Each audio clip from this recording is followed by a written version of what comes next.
어머님은 행복하고 싶지 않으세요? 어머님 인생은 없어요. 한 번 왔다 가는 인생 왜 이렇게 힘들게 살아요? 제 이름은 김영자예요.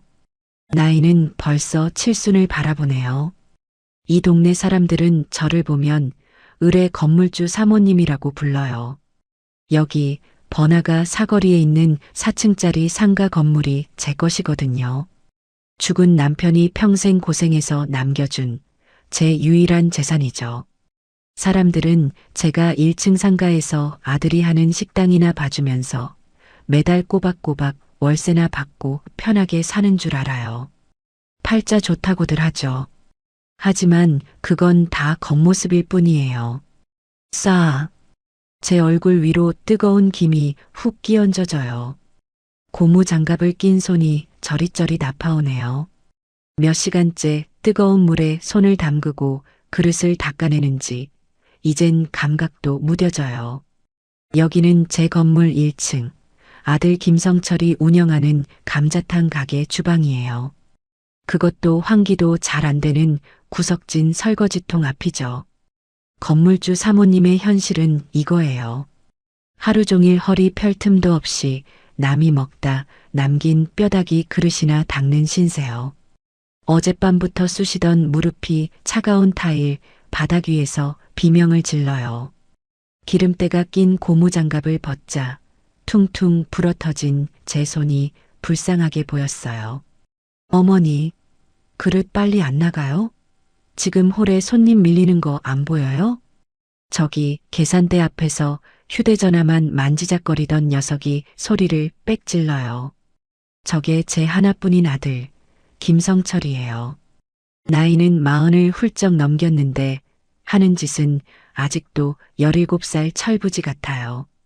머리에는 기름을 번지르르하게 바르고 손목에는 언젠가 제 돈으로 사간 번쩍이는 시계를 차고 있죠. 겉모습은 누가 봐도 사장님이에요. 하지만 저 사장님은 가게 문을 연 이후로 주방에 들어와 양파 한 번 썰어본 적이 없어요. 저는 대답할 기운도 없어서 그저 헹군 그릇을 식기건조대에 탕 소리 나게 올려두었어요. 저 녀석 얼굴을 마주하고 말을 섞기 시작하면 제 속만 더 시끄러워지니까요. 이 가게도 결국 제가 차려준 거예요. 불과 몇 달 전이었죠.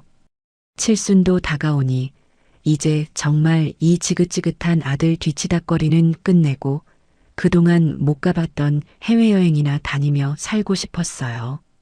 그런데 성철이가 그날 밤 술에 절어서 제 방에 무릎을 꿇었어요. 어머니, 저 이번이 진짜 정말 제 인생의 마지막 기회예요. 제가 이 감자탕 기술 하나는 죽여주게 배워왔어요. 어머니, 저 못 믿어요? 이 상가 1층, 딱 1년만 비워주세요. 여기서 제가 대박 내서 어머니 남은 인생, 제가 황제처럼 모실게요. 네, 제발요. 그 마지막이라는 말을 저는 성철이 군대 가기 전부터 들었던 것 같아요. 20살 때 당구장 차려달라고 할 때도 마지막이었고요. 30살 때 주식으로 대박 낸다고 제 적금 통장 가져갈 때도 마지막이었어요. 그 마지막의 끝은 늘 빚쟁이들과 제 눈물이었죠. 이번에도 뻔했어요. 하지만 어쩌겠어요. 하나뿐인 자식이 저렇게 죽는 신용을 하며 비는데 결국 저는 1층에서 10년 넘게 장사하던 세입자를 내보내고 억소리 나는 돈을 들여 이 가게를 차려줬어요. 역시나였어요. 사장님이 된 성철이는 가게 일에는 관심이 없었어요. 맨날 중요한 사업 미팅이 있다며 비싼 차를 몰고 나가서 새벽에나 기어들어왔죠. 그 사업 미팅이라는 게 사실은 어두컴컴한 노름장이라는 걸 저는 모를 줄 아나 봐요.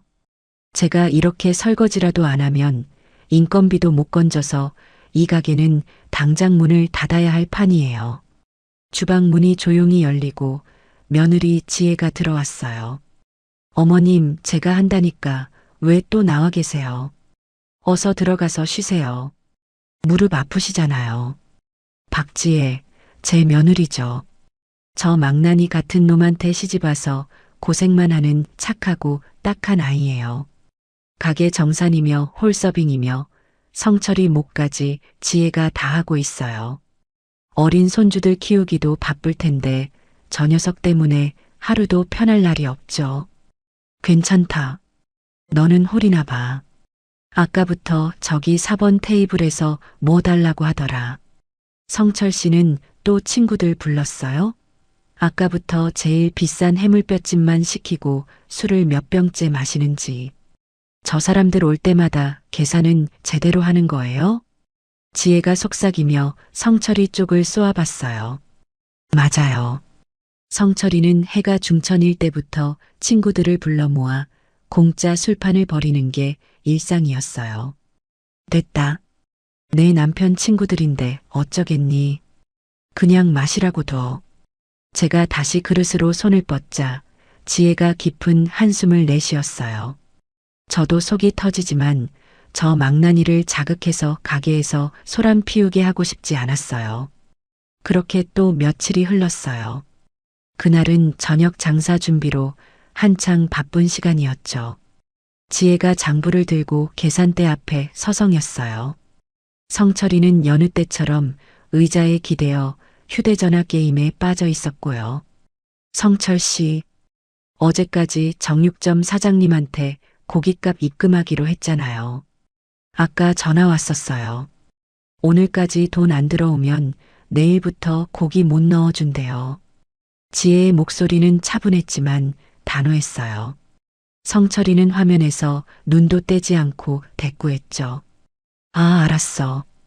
이따 저녁 장사 끝나고 줄게.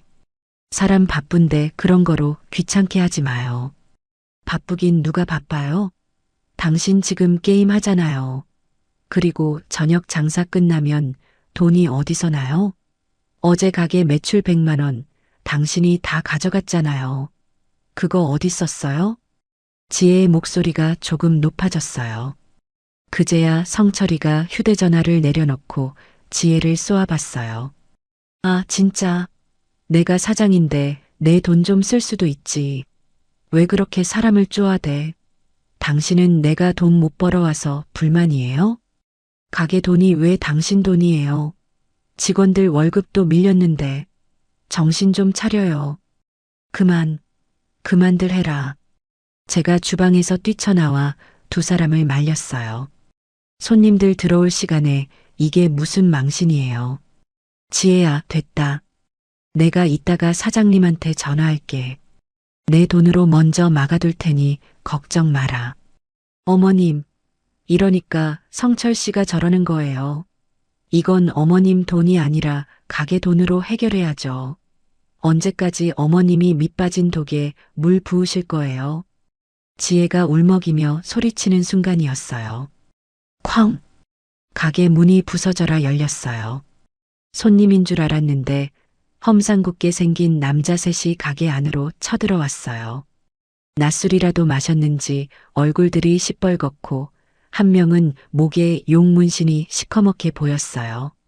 순식간에 가게 안 공기가 얼어붙었어요. 성철이의 얼굴이 하얗게 질리는 걸 저는 똑똑히 봤어요. 누구신데요? 영업 방해예요. 성철이가 의자 뒤에 숨어서 더듬거렸어요. 용 문신을 한 남자가 성철이 쪽으로 성큼성큼 걸어왔어요. 그리고는 계산대를 발로 걷어찼죠. 시끄럽고. 김성철이 너 이 자식 오늘까지 갚기로 한 날 아니야? 어따 대고 전화를 다 꺼놓고 잠수를 타? 아, 그게 제가 사정이 있어서 그래요. 조금만, 딱 일주일만 더 시간을 주시면. 남자가 성철이의 뺨을 그대로 내리쳤어요. 성철이가 바닥에 나뒹굴었죠. 뭐 하는 짓이에요? 당장 나가요. 경찰에 신고할 거예요. 지혜가 바들바들 떨면서도 휴대전화를 꺼내 들었어요. 그러자 옆에 있던 다른 남자가 그 휴대전화를 낚아채서 바닥에 내동댕이 쳤어요. 쨍그랑 소리와 함께 액정이 박살났죠. 신고, 마음대로 해. 우린 어차피 돈만 받으면 되니까. 야, 김성철. 너가 오늘 돈 못 갚으면 여기서 장사 끝인 줄 알아. 아, 맞다. 여기 너희 엄마 건물이라며? 저기 저 할머니가 대신 갚으면 되겠네. 용 문신 남자가 저를 턱짓으로 가리켰어요. 심장이 발끝까지 쿵 떨어지는 기분이었어요. 어머니, 저 좀 살려주세요. 저 사람들 진짜 저 죽인대요. 네, 제발요. 딱 한 번만요. 성철이가 짐승처럼 울부짖으며 제 다리를 붙잡고 기어왔어요. 저 꼴을 보려고 제가 평생을 바쳐 저 녀석을 키운 게 아닌데요. 도대체 얼마를 또 빌린 거냐? 너 이놈의 자식, 또 노름했어? 제 목소리가 염소처럼 떨려 나왔어요. 성철이는 대답 대신 바닥에 머리를 찌우며 울기만 했죠. 5천, 딱 5천만 원이에요. 이자까지 5,500. 그것만 막아주시면 저 진짜 손 씻을게요. 저 진짜 새 사람 될게요. 네, 어머니. 5,500만 원. 저 녀석에게는 그게 딱 그 정도의 돈이었어요. 제 심장이 차갑게 식어버렸어요. 김영자 여사님? 아드님이 저렇게 비는데 건물주님이 그 돈이 없으시겠어요? 아들이 효자네요. 엄마 건물 등기부등본까지 떼와서 이거 다 내 거다라고 담보 잡으려고 했어요. 우리가 속을 뻔했죠. 내일 정오까지 준비하세요. 안 그러면 우린 이 가게 문 앞에 똥오줌 뿌리고 건물 전체에 빨간 라카로 노름비지라고 써붙일 거예요. 아시겠어요? 협박이었어요. 명백한 협박이었죠. 하지만 저는 아무 말도 할 수 없었어요. 성철이는 여전히 제 다리에 매달려 울고 있었고 지혜는 입술을 깨물며 울음을 참고 있었어요. 저는 눈을 감았어요. 또다시 이 지옥 같은 밑빠진 독에 제 인생을 쏟아부어야 하는 순간이 온 거예요. 알겠어요. 드릴게요. 내일 정오까지 준비할게요. 그러니까 제발 이 가게에서 당장 나가주세요. 제 목소리가 갈라져 나왔어요. 녀석들은 그제야 만족스러운 듯 비웃었죠. 역시 어머님이 화끈하시네. 아들 관리 잘하세요. 그놈들이 침까지 퇴뱉고 나가자 가게 안은 완벽한 정적에 휩싸였어요. 엎어진 의자, 박살난 휴대전화, 그리고 제 발치에 엎드려 훌쩍이는 이 망나니 아들이. 저는 그냥 이 모든 게 꿈이었으면 좋겠다고 생각했어요. 정말이지 지긋지긋한 인생이에요. 그 험악한 놈들이 가게 문을 닫고 나간 뒤에도 한참 동안 아무도 움직이지 않았어요. 제 발치에는 아들 성철이가 짐승처럼 엎드려 훌쩍이고 있었죠. 녀석의 넓은 등이 어린애처럼 가늘게 떨리는 걸 보자 억장이 무너지는 것 같았어요. 저 꼴을 보려고 제가 평생 험한 일 해가며 저 녀석을 키운 게 아닌데요. 가게 바닥은 놈들이 뱉은 침과 흙발 자국, 그리고 엎어진 의자들로 엉망진창이었어요. 어머니, 저놈들 진짜 무서운 놈들이에요. 내일 돈 못 주면 저 진짜 죽을지도 몰라요. 성철이가 고개도 들지 못하고 중얼거렸어요. 저는 그 말을 듣고도 아무 대답도 할 수 없었어요. 5,500만 원. 그 돈이 제 주머니에서 콩 나오듯 뚝딱 나오는 돈이 아니에요. 물론 제게는 이 상가 건물이 있죠. 하지만 그건 제 노후고 제 마지막 보루예요. 저 녀석은 그걸 모르는 걸까요? 알면서도 저러는 걸까요? 그때였어요. 일어나요. 차가운 목소리가 들렸어요. 며느리 지혜였죠. 지혜는 아까 그놈들이 던져서 박살난 자기 휴대전화 조각을 묵묵히 쓸어 담고 있었어요. 성철 씨, 일어나라고요. 아, 시끄러워. 당신은 좀 가만히 있어. 내가 지금 얼마나 뭐요? 얼마나 무서웠어요? 얼마나 분했어요? 그래서 내일 5,500은 어디서 구할 건데요? 지혜의 목소리에는 물기가 하나도 없었어요. 꼭 마른 장작이 타닥거리는 소리 같았죠. 성철이가 그제야 고개를 들었어요. 눈물 콧물로 범벅이 된 얼굴이 엉망이었죠. 어머니가 주신다고 했잖아요. 어머니가 막아주신다고. 어머님이요?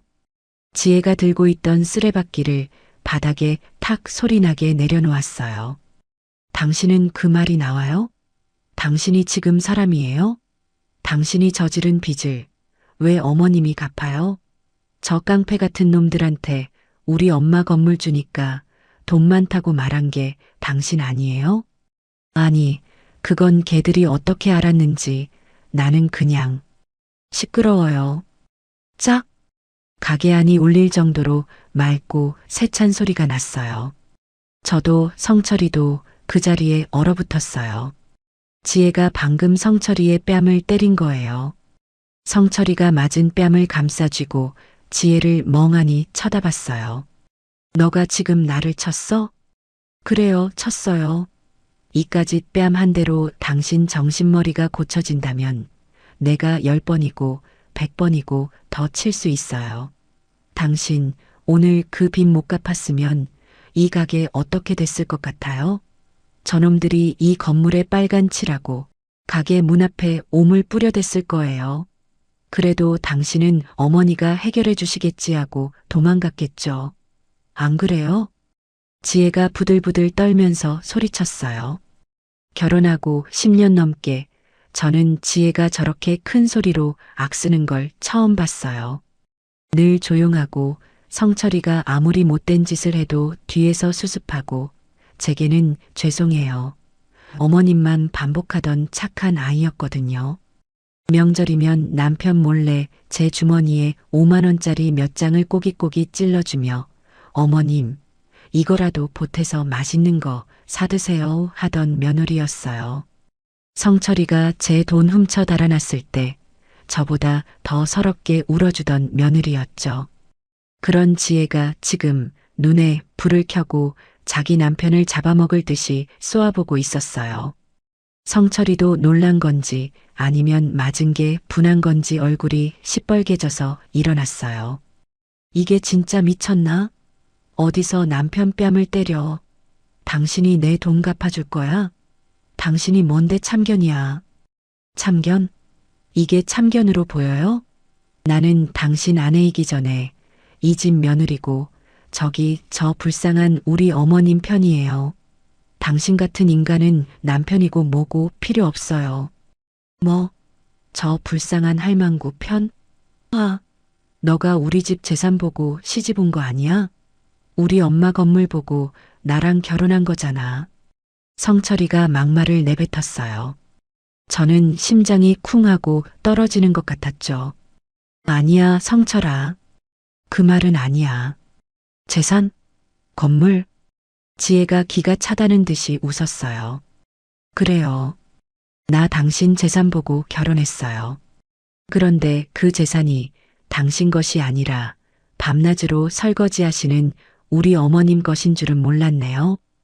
그 재산 당신이 노름으로 다 날리고 당신 어머니 등골 빼먹으면서 유지하는 껍데기인 줄도 몰랐고요. 지혜가 저벅저벅 저한테 걸어왔어요. 그리고 제 손목을 꽉 잡았죠. 어머님 제발 이번에는 돈 주지 마세요. 네. 지혜야.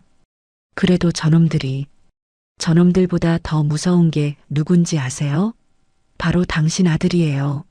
저 인간은 5,500만 원 막아주면 다음엔 1억 들고 올 거고 그 다음엔 이 건물 통째로 팔아먹을 인간이에요.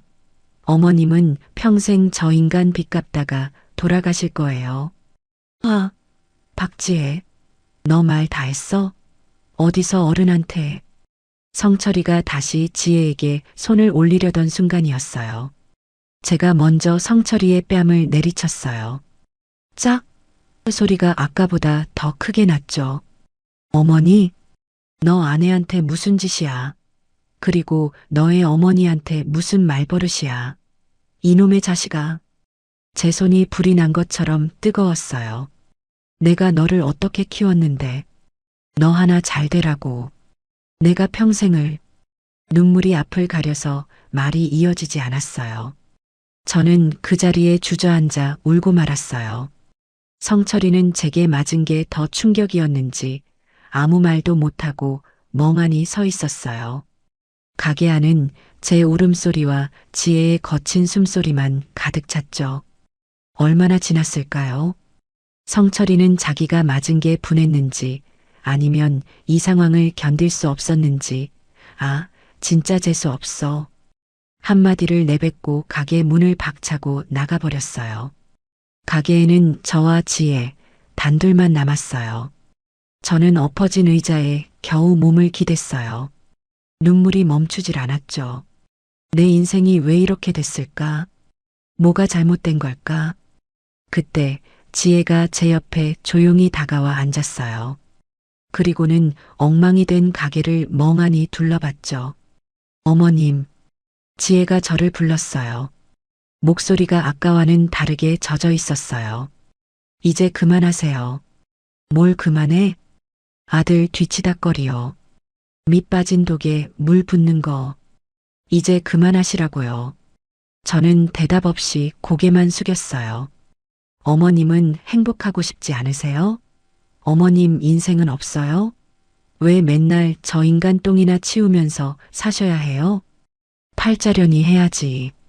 팔자요? 아니요. 그건 팔자가 아니에요. 어머님이 그렇게 만드신 거예요. 저 인간이 울고불고 매달릴 때마다 다 받아주니까 어머님이 그래도 되는 사람인 줄 아는 거예요. 지혜의 목소리가 다시 높아졌어요. 저를 다그치는 것 같았죠. 어머님, 정신 차리세요. 지혜가 제 어깨를 잡고 흔들었어요. 한번 왔다 가는 인생, 왜 이렇게 힘들게 살아요? 왜 맨날 당하고만 살아요? 왜 어머님 돈을 저 인간한테 다 갖다 바쳐요? 그럼 나더러 어떡하라고. 저놈들이 내일 당장 쳐들어온다는데, 이 건물에 빨간 칠을 한다는데, 제가 울면서 소리쳤어요. 지혜가 제 눈을 똑바로 쳐다봤어요. 그 눈에 눈물이 그렁그렁했지만 아주 단호한 빛이 있었죠. 도망가세요. 뭐? 전부 다 팔아서 도망가시라고요. 저는 제 귀를 의심했어요. 어머님, 이 상가 건물이랑 지금 사시는 아파트랑 가진 거 싹 다 정리하세요. 현금으로 바꿔서 아무도 모르는 곳으로 떠나세요. 지혜야, 너 그게 무슨... 제 말이 틀려요? 이 건물, 이 아파트. 어차피 어머님이 쥐고 있어봤자 성철 씨가 언젠가는 다 팔아먹을 거예요. 저 인간 빚 갚는데 다 들어가고 어머님 손에는 땡전 한 푼 안 남을 거라고요. 그렇게 되기 전에 어머님이 먼저 움직이셔야 해요. 지혜의 말은 냉정했지만 이상하게 설득력이 있었어요. 아무도 모르는 섬 같은 데로 가세요. 성철 씨가 절대 못 찾게요. 가서 어머님 좋아하는 밭일도 하시고 맛있는 것도 사 드시고 이제 어머님 인생을 사세요. 그럼 너는? 너랑 애들은? 제 목소리가 떨렸어요. 지혜는 잠시 입술을 깨물었어요. 저는 제 인생 살 거예요. 어머님, 저도 더 이상 저 인간이랑 못 살아요. 저도 이혼할 거예요. 애들은 제가 악착같이 키울 거니까 어머님은 저희 걱정하지 마세요. 대신 어머님이 행복하게 사시는 모습 보여주세요. 그게 제가 바라는 전부예요. 며느리가 제게 도망가라고 하고 있었어요. 제 아들을 버리고 평생 일군 재산을 다 정리해서 멀리 떠나라고 하고 있었어요.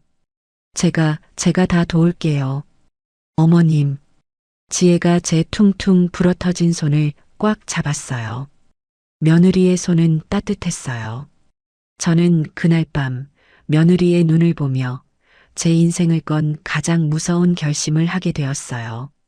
그날 밤 성철이는 집에 들어오지 않았어요. 아마 자기가 뺨 맞은 게 분해서 어디 가서 또 술을 마시고 있거나 아니면 돈 나올 구멍을 찾아다니고 있겠죠. 지혜는 아이들을 데리고 친정에 가 있겠다고 했어요. 덕분에 저는 수십 년 만에 처음으로 완벽하게 혼자 밤을 맞이했어요. 밤새 잠을 한숨도 못 잤어요. 지혜의 말. 한번 왔다 가는 인생, 왜 이렇게 힘들게 살아요? 그 말이 자꾸만 제 귓가에 맴돌았죠.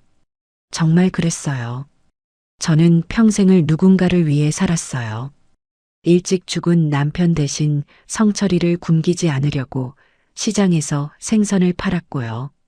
성철이 대학 등록금 된다고 이 건물 청소를 도맡아 했어요. 성철이 결혼시킨다고 아파트 사주고 가게 차려준다고 또 돈을 댔죠. 제 이름 김영자로 살아본 적이 없었어요. 늘 성철이 엄마였고 건물주 사모님이었죠. 하지만 제 손에 남은 건 빚쟁이들의 협박과 망나니 아들뿐이었어요. 날이 밝아올 무렵 저는 결심을 굳혔어요. 그래, 떠나자. 지혜 말대로 나도 이제 내 인생 한번 살아보자. 무섭지 않다면 거짓말이죠. 평생을 살아온 이 동네를 떠나고 내 전 재산인 이 건물을 판다는 게 상상만 해도 가슴이 떨렸어요. 하지만 어제 그 깡패놈들 얼굴과 제 다리에 매달려 울던 성철이 모습을 떠올리면 더 이상 이렇게 살 수 없다는 결론밖에 나지 않았어요. 아침 일찍 지혜에게 전화를 걸었어요. 지혜는 금방 제 집으로 건너왔죠. 어머님, 밤새 괜찮으셨어요? 지혜야, 나 너가 어제 한 말대로 할란다. 제 말에 지혜의 눈이 동그래졌어요. 정말이세요, 어머님? 그래, 나도 이제 지긋지긋하다. 이놈의 자식? 내가 없어져 봐야 정신을 차릴지 아니면 평생 저렇게 살지. 이젠 나도 모르겠다. 내가 살고 봐야지. 지혜가 제 손을 꽉 잡았어요. 잘 생각하셨어요, 어머님. 정말 잘 생각하셨어요. 그럼 지금부터 정신 바짝 차려야 해요. 지혜는 어젯밤 울던 모습과는 전혀 달랐어요. 꼭 전쟁터에 나가는 장군 같았죠.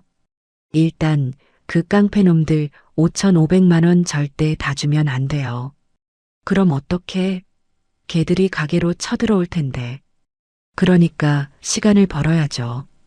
어머님, 지금 당장 현금으로 빼실 수 있는 돈이 얼마나 있으세요? 저는 비상금으로 모아둔 적금 통장을 떠올렸어요. 한 1,000만 원 정도는 될 게다. 좋아요. 그럼 오늘 정오에 그놈들 만나면 1,000만 원만 주세요. 그리고 일주일만 시간을 더 달라고 하세요. 상가 건물을 담보로 대출을 받아야 하는데 서류 절차가 복잡해서 일주일은 걸린다고요. 걔들이 그걸 믿을까? 믿게 만들어야죠. 어머님이 절박하게 이자라도 먼저 드릴 테니 제발 일주일만 봐달라. 안 그러면 나도 아들놈이랑 같이 죽는 수밖에 없다고 연기하셔야 해요. 연기라니. 70평생 연기라고는 해본 적도 없는데. 하지만 지혜의 눈을 보니 이건 장난이 아니었어요. 알겠다. 그렇게 해볼게. 그리고 두 번째. 성철 씨한테는 절대 티내시면 안 돼요. 평소처럼 가게 나가서 설거지하시고 아들 걱정하는 엄마처럼 행동하셔야 해요. 걔한테 뭐라고 하고 돈을 줘? 성철 씨한테는 급한 대로 엄마 적금 깨서 이자부터 막았다. 너 때문에 내가 이게 무슨 고생이냐고 막 화를 내세요. 대신 나머지 돈도 엄마가 어떻게든 마련해 볼 테니 너는 일주일 동안 가게에 꼼짝 말고 붙어 있어라 하고 안심시키세요. 성철이 녀석은 자기가 급하니까 제가 돈을 마련해 온다고 하면 분명 속아 넘어갈 거예요. 그리고 가장 중요한 거요. 지혜가 가방에서 서류 몇 장을 꺼냈어요. 부동산 매물 내놓는 거예요. 이 건물하고 어머님 아파트 전부요. 지금 당장? 네, 당장요. 성철 씨가 아는 동네 부동산은 절대 안 돼요. 녀석 귀에 바로 들어가니까요. 제가 어젯밤에 알아봤는데 옆 동네 상가랑 아파트 전문으로 금매 처리만 조용히 해주는 부동산이 있어요. 오늘 저랑 거기부터 가요. 금매. 시세보다 훨씬 싸게 대신 현금으로 빨리 파는 거죠. 그래. 어차피 저놈한테 물려줄 거 헐값이라도 내가 챙겨서 나가는 게 낫지. 맞아요. 어머님, 조금 손해보더라도 빨리 현금화해서 뜨는 게 중요해요. 성철 씨가 눈치채기 전에요. 그날 오전에 저는 지혜와 함께 옆 동네 부동산을 찾아갔어요. 중개인은 제 건물 등기부등본과 아파트 서류를 보더니 입이 떡 벌어졌죠. 아니, 사모님, 이 알짜배기 건물들을 왜 이렇게 급하게, 혹시 무슨 일 있으세요? 묻지 마시고 그냥 최대한 빨리 조용하게 처리해 주세요. 시세보다 15% 아니 20%까지 낮춰도 좋아요. 무조건 현금으로 일주일 안에 잔금까지 치를 수 있는 사람으로 찾아주세요. 중개인은 제 단호한 태도에 고개를 끄덕였어요. 알겠습니다. 이 정도 급매물이면 현금 부자들이 줄을 설 겁니다. 대신 계약금 들어오면 바로 움직이셔야 합니다. 부동산에서 나온 뒤 저는 곧장 은행으로 가 적금을 깼어요. 현금 1,000만 원을 쇼핑백에 담아 나왔죠. 정오가 되기 직전 그 깡패놈들에게서 전화가 왔어요. 저는 지혜가 시킨 대로 가게 근처 골목에서 그놈들을 만났어요. 돈은 준비하셨어요, 할머니? 이거밖에 지금은 없어요. 내전 재산 깬 거예요. 이걸로 이자라도 먼저 내고. 제발 일주일만 시간을 줘요. 내가 이 건물을 담보로 대출을 알아보고 있는데 그게 시간이 좀 걸려서 그래요. 일주일만 주면 원금 5,500 다 갚을게요. 저는 그놈들 앞에서 다리가 후들거리는 걸 참으며 연기했어요. 바닥에 주저앉아 빌기까지 했죠. 놈들은 1,000만 원짜리 돈뭉치를 보더니 자기들끼리 잠시 쑥덕거렸어요. 좋아. 일주일. 딱 일주일이야. 다음 주 이 시간까지 돈 안 들어오면 그때는 이자고 뭐고 없어. 건물에 라카칠할 줄 알아요. 알았어요? 고마워요. 정말 고마워요. 놈들이 사라지고 저는 다리에 힘이 풀려 그 자리에 한참을 앉아 있었어요.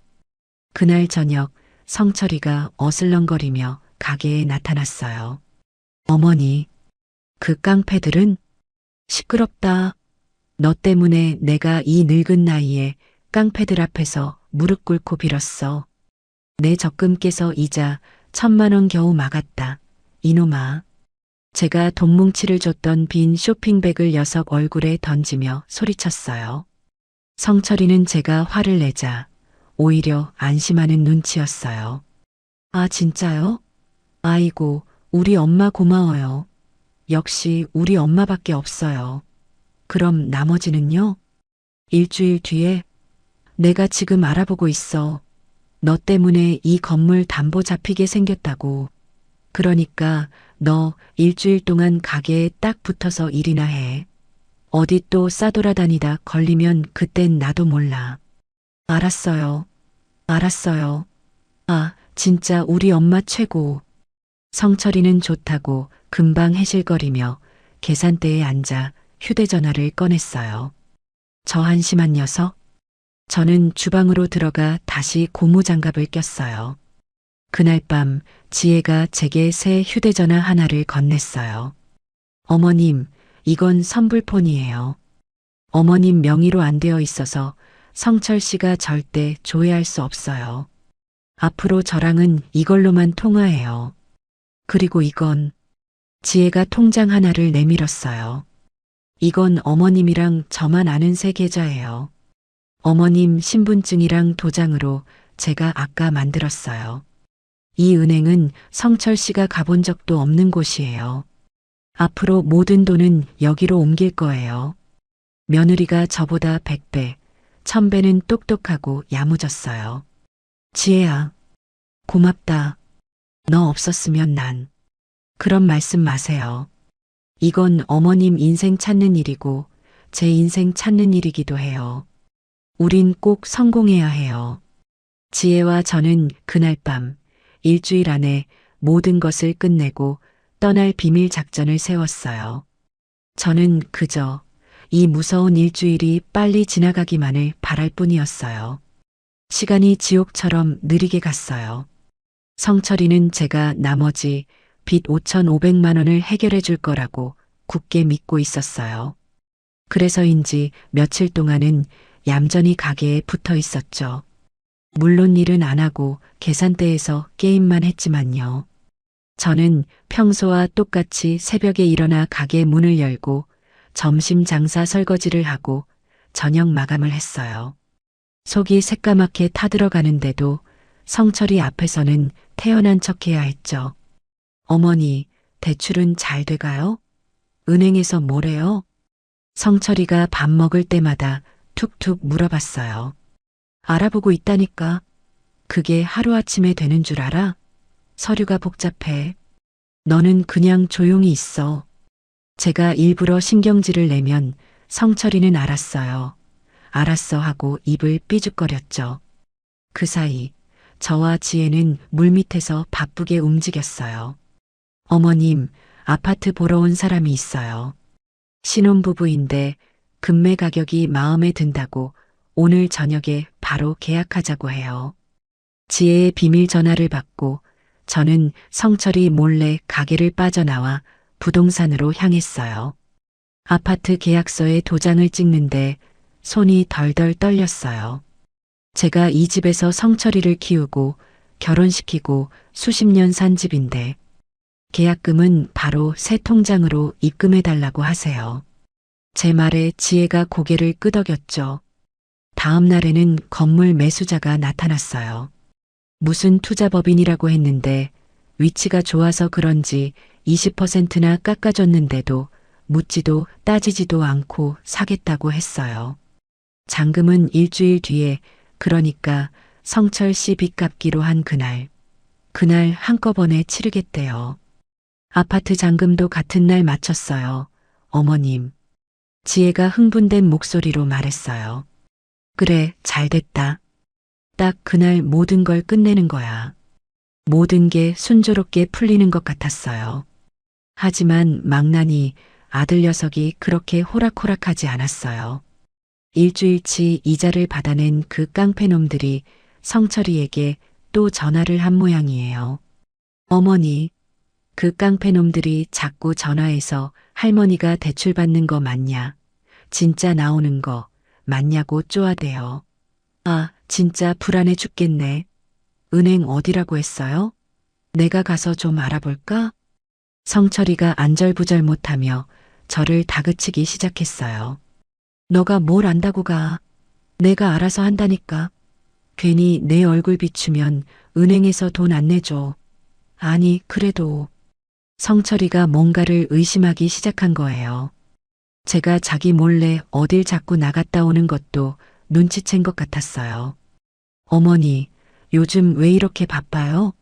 가게 설거지도 맨날 지혜 씨한테 맡기고 어디 가서 돈이라도 빌리러 다녀요? 그래, 너 때문에 돈 빌리러 다닌다. 이놈아. 제가 버럭 소리를 질러도 녀석의 의심은 사라지지 않았어요. 결정적인 사건은 약속의 이틀 전에 터졌어요. 그날은 제가 아파트에 남은 짐을 좀 정리하려고 일찍 가게를 나섰어요. 지혜도 아이들 핑계를 대고 가게에 안 나왔죠. 성철이 혼자 가게를 보고 있었어요. 그런데 하필 제가 집을 내놓은 걸 어떻게 알았는지 동네 다른 부동산에서 가게로 전화를 한 거예요. 사장님, 거기 김영자 여사님 건물 맞죠? 다름이 아니라 지금 사시는 아파트 금매로 내놓으셨던데 저희 쪽 손님이 그거보다. 거기까지 듣고 성철이가 전화를 끊었대요. 아파트 금매. 성철이는 그 길로 가게 문을 잠그고 집으로 달려왔어요. 마침 제가 옷가지 몇 개를 가방에 챙기고 있을 때였죠. 어머니.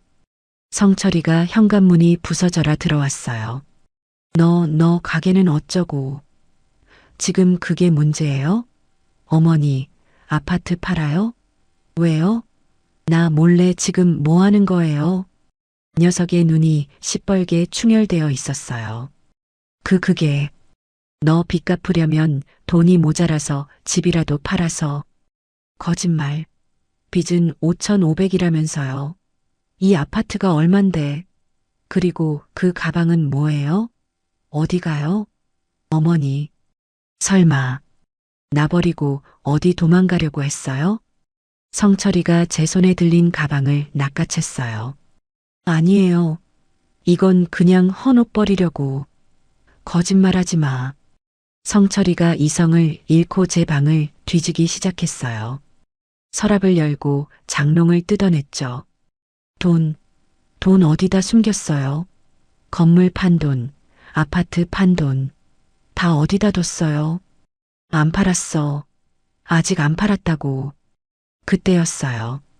녀석이 제 화장대 서랍 깊숙한 곳에 숨겨둔 제 옛날 통장과 도장을 찾아낸 거예요. 이거지. 여기다 다 숨겨뒀지. 그건 제가 평생 써온 주거래 은행 통장이었어요. 물론 지혜와 함께 돈을 다 빼내서 새 통장으로 옮기기 직전이었지만 아직 잔액이 몇백만 원은 남아 있었죠. 아니다. 그건 안 돼. 내놔. 시끄러워. 이게 다 내 돈인데. 어머니가 나 몰래 훔쳐가려고 했잖아. 내가 모를 줄 알았어요? 성철이가 제 통장과 도장을 움켜쥐고 저를 밀치고 집 밖으로 뛰쳐나갔어요. 성철아, 안 돼. 김성철. 저는 넘어진 채로 소리쳤지만 녀석은 이미 엘리베이터를 타고 사라진 뒤였어요. 심장이 멎는 것 같았어요. 저 녀석이 저 통장으로 은행에 가면, 물론 큰 돈은 이미 새 통장으로 옮겼지만 그래도 저는 떨리는 손으로 지혜에게 비밀 전화를 걸었어요. 지혜야, 큰일 났다. 성철이가 내 통장이랑 도장을 훔쳐갔어. 은행으로 갔어. 뭐라고요? 어머님, 어느 은행 통장이에요? 그 평생 쓰던 그 주거래 은행. 어머님, 진정하세요. 다행이다. 어머님, 제가 그럴 줄 알았어요. 지혜의 목소리는 의외로 차분했어요. 지혜야? 어머님, 제가 며칠 전에 그 통장 지급 정지 신청해 놨어요. 뭐라고요? 성철 씨가 언젠가 어머님 통장이나 도장에 손 뗄 것 같아서요. 어머님 신분증 들고 은행 가서 통장 분실 신고하고 지급 정지 걸어놨어요. 어머님이 새 통장에 돈 다 옮기시면 그때 풀려고 했죠. 저는 정말 며느리가. 아마 성철 씨는 지금쯤 은행 창구에서 망신만 당하고 있을 거예요. 돈 10원도 못 찾아요. 지혜의 말대로였어요. 얼마 지나지 않아 성철이가 다시 집으로 씩씩거리며 돌아왔어요. 얼굴이 아까보다 더 시뻘개져 있었죠. 어머니, 이게 어떻게 된 거야? 왜 통장이 정지됐어? 어머니가 한 거지. 나를 아주 갖고 놀았어. 성철이가 저를 잡아먹을 듯이 소리쳤어요. 그때 현관문이 다시 열리고 지혜가 들어왔어요. 그래요. 내가 했어요. 내가 어머님 모시고 가서 분실 신고했어요. 왜요? 박지혜, 너, 그 통장, 어머님 돈이에요. 당신 돈 아니라고요. 그리고 똑똑히 들어요. 당신이 훔쳐간 그 통장엔 어차피 잔고도 없었어요. 지혜가 차갑게 말했어요. 뭐? 어머님 재산 이미 다 다른 안전한 계좌로 옮겼어요. 당신이 절대 못 찾는 곳으로요. 성철이의 얼굴이 하얗게 질렸어요. 너희들 진짜 나를 버리려고 작정한 거였어요? 버리는 게 아니죠. 당신 인생, 당신이 책임지라는 거예요. 어머님은 이제 어머님 인생 사실 거고요. 지혜가 제 앞으로 와서 막아섰어요. 어머님, 짐 챙기세요. 우리 내일 잔금 치르고 바로 떠나야 해요. 저 인간이 이제 무슨 짓을 할지 몰라요. 성철이는 지혜와 저를 번갈아 쳐다보며 주먹을 부들부들 떨었어요. 안 돼, 못 가. 여긴 내 집이야. 내 건물이라고. 당신들. 절대 여기서 한 발짝도 못 나가. 성철이가 현관문을 가로막고 버티고 섰어요. 저는 지혜 뒤에 서서 이 지옥 같은 상황이 제발 빨리 끝나기만을 바랐어요. 녀석의 눈은 이미 제정신이 아니었어요. 성철이가 계속 커다란 덩치로 현관문을 떡하니 가로막고 섰어요. 녀석의 눈은 정말 평소의 모습이 아니었어요. 뭐랄까, 모든 걸 잃은 사람의 마지막 몸부림 같았죠. 절대 안 돼요. 못 가요. 여긴 내 집이고 내 건물이에요. 당신들 여기서 한 발짝도 못 나간다고요. 성철이가 두 팔을 벌리고 소리쳤어요. 당장이라도 저나 지혜에게 달려들 것처럼 굴었죠. 저는 너무 무서워서 저도 모르게 지혜의 옷자락을 꽉 붙잡았어요. 성철 씨, 지혜가 저를 등 뒤로 살짝 밀고는 한 걸음 앞으로 나섰어요. 길 비켜요. 지금 당신이 이러는 거 전부 잘못된 행동이에요. 남의 집에 함부로 들어와서 나가지도 못하게 길을 막고 다 증거로 남고 있어요. 증거? 웃기지 말아요. 이게 누구 집인데 남의 집이야. 이 집 내 거라고 몇 번을 말해요. 어머니가 놔준다고 약속했잖아. 어머님이 말로만 그러셨겠죠. 법적으로 이 집, 그리고 그 상가 건물, 전부 다 어머님 단독 명의예요. 당신 이름은 어디에도 10원 한 장 안 들어가 있다고요. 당신은 그냥 여기 얹혀 사는 성인 자식일 뿐이었어요. 지혜의 목소리는 얼음장처럼 차가웠어요. 성철이의 얼굴이 분노로 시뻘겋게 달아올랐죠. 이 배신자 같은 것들이. 야, 박지혜. 너가 우리 엄마 꼬드긴 거잖아. 너가 우리 집 재산 다 빼돌리려고 이딴 짓 꾸민 거지. 안 그래? 당신 재산? 당신 재산이 어디 있었는데요? 당신이 번 돈은 전부 그 어두운 노름장에서 날렸잖아요. 어머님 돈으로 빚잔치하고 어머님 돈으로 술 마시고 다녔죠. 그게 당신이 한 전부예요. 시끄러워. 성철이가 드디어 이성을 잃고 지혜의 뺨을 향해 손을 번쩍 들었어요. 저는 너무 놀라서 숨이 멎는 것 같았지만 지혜는 눈 하나 깜빡하지 않고 성철이를 똑바로 쳐다봤어요. 쳐요. 치고 싶으면 쳐요. 그리고 당신은 지금 한 행동으로 사람을 해치려 한 걸로 벌 받으면 돼요. 뭐? 당신이 나한테 손 떼는 거, 어머님 못 가게 이렇게 억지로 붙잡는 거, 내가 그거 하나 준비 안 했을 것 같아요? 지혜가 주머니에서 자기 휴대전화를 꺼냈어요. 그건 성철이 모르게 지혜가 따로 들고 다니던 진짜 휴대전화였죠. 당신이 아까 은행 가서 난동 부리고 이 집 쳐들어와서 돈 내놔라고 소리 지른 거. 여기 전부 다 녹음되고 있었어요. 성철이의 번쩍 들었던 손이 허공에서 천천히 내려왔어요. 거짓말. 거짓말 같아요? 당신이 하도 뒤통수를 많이 쳐서 나도 이제 당신 말은 하나도 안 믿어요.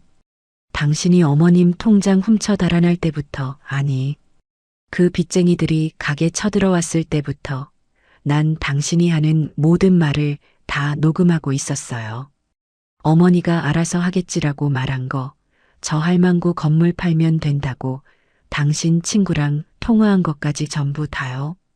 지혜가 태연하게 휴대전화 화면을 성철이 눈앞에 흔들어 보였어요.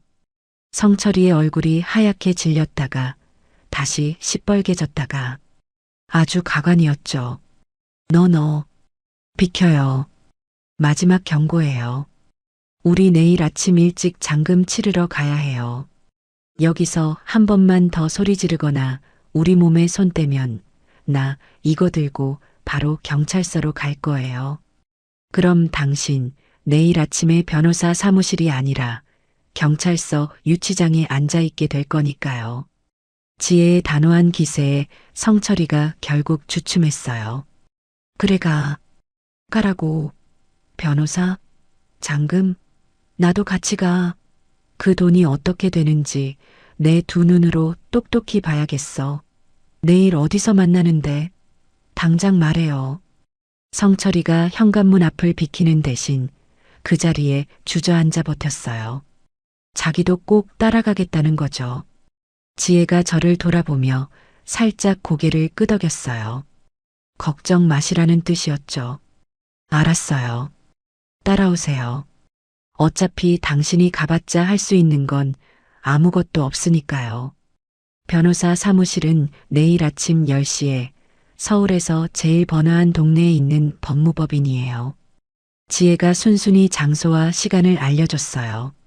성철이는 그제야 만족한 듯 비열하게 웃었죠. 그래, 그래야지. 어디서 감히. 어머니, 내일 봐요. 내가 그 변호사라는 사람 앞에서 똑똑히 말해줄게. 우리 어머니가 요즘 정신이 오락가락해서 저 못된 며느리가 홀딱 속여서 재산 빼돌리는 거라고. 내가 다 말할 거예요. 저는 그 말에 심장이 철렁했어요. 지혜야, 저놈이 정말 그렇게 나오면 어떡해? 걱정 마세요, 어머님. 이미 다 준비해뒀어요. 지혜가 제 손을 잡고 안방으로 이끌었어요.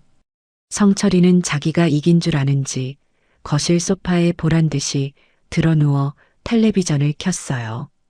그날 밤 저는 뜬 눈으로 밤을 새웠어요. 성철이가 거실에서 쿨쿨 코를 골며 자는 소리가 벽을 넘어 들려왔죠. 지혜는 제 방 바닥에서 겉옷을 덮고 쪽잠을 잤고요. 제 인생에서 가장 길고 무서운 밤이었어요. 드디어 약속한 날이 밝았어요. 저는 옷장에서 가장 낡고 후줄근한 옷을 꺼내 입었어요.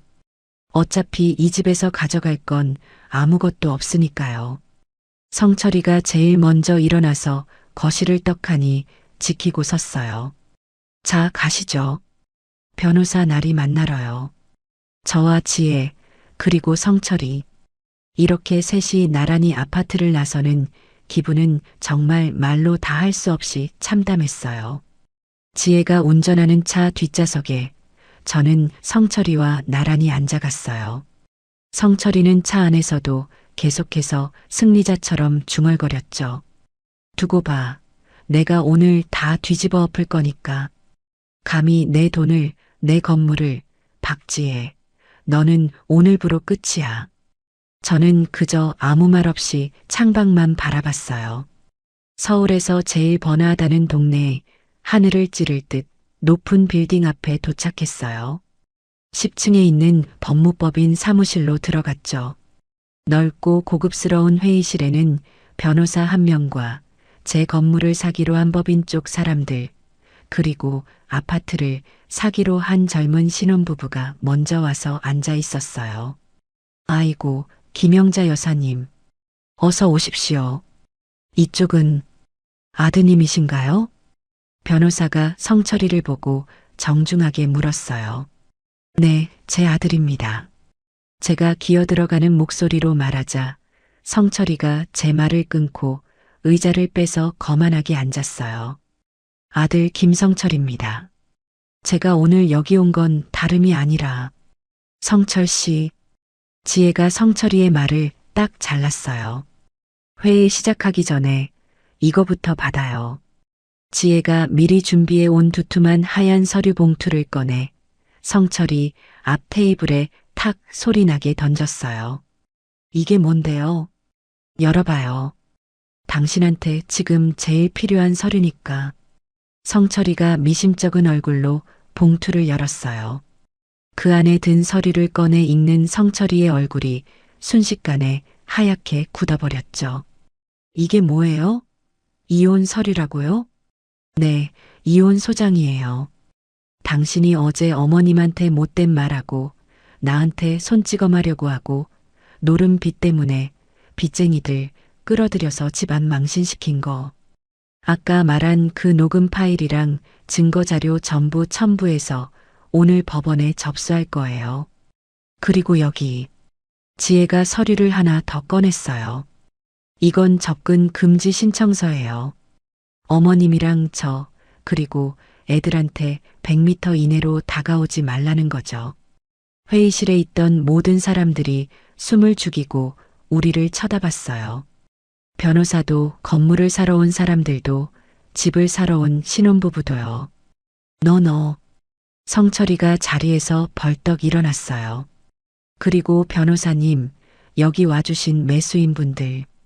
지혜는 성철이를 완전히 무시하고 다른 사람들에게 고개를 돌려 또박또박 말했어요. 오늘 이 자리에 김성철 씨가 오신 김에 확실히 해야 할 것 같아요. 이 상가 건물과 아파트는 전부 김영자 어머님 단독 소유가 맞고요. 상속이나 증여, 그 어떤 구두 약속도 된 바가 없어요. 만약 김성철 씨가 이 거래에 대해 나중에라도 이의를 제기하거나 여기 매수인분들께 따로 연락해서 돈을 요구할 경우 그 즉시 공갈과 협박으로 추가 고소할 거예요.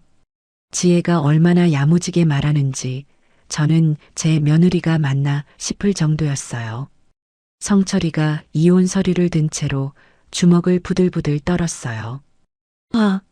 박지혜, 너 진짜 죽고 싶어? 자, 그럼 변호사님.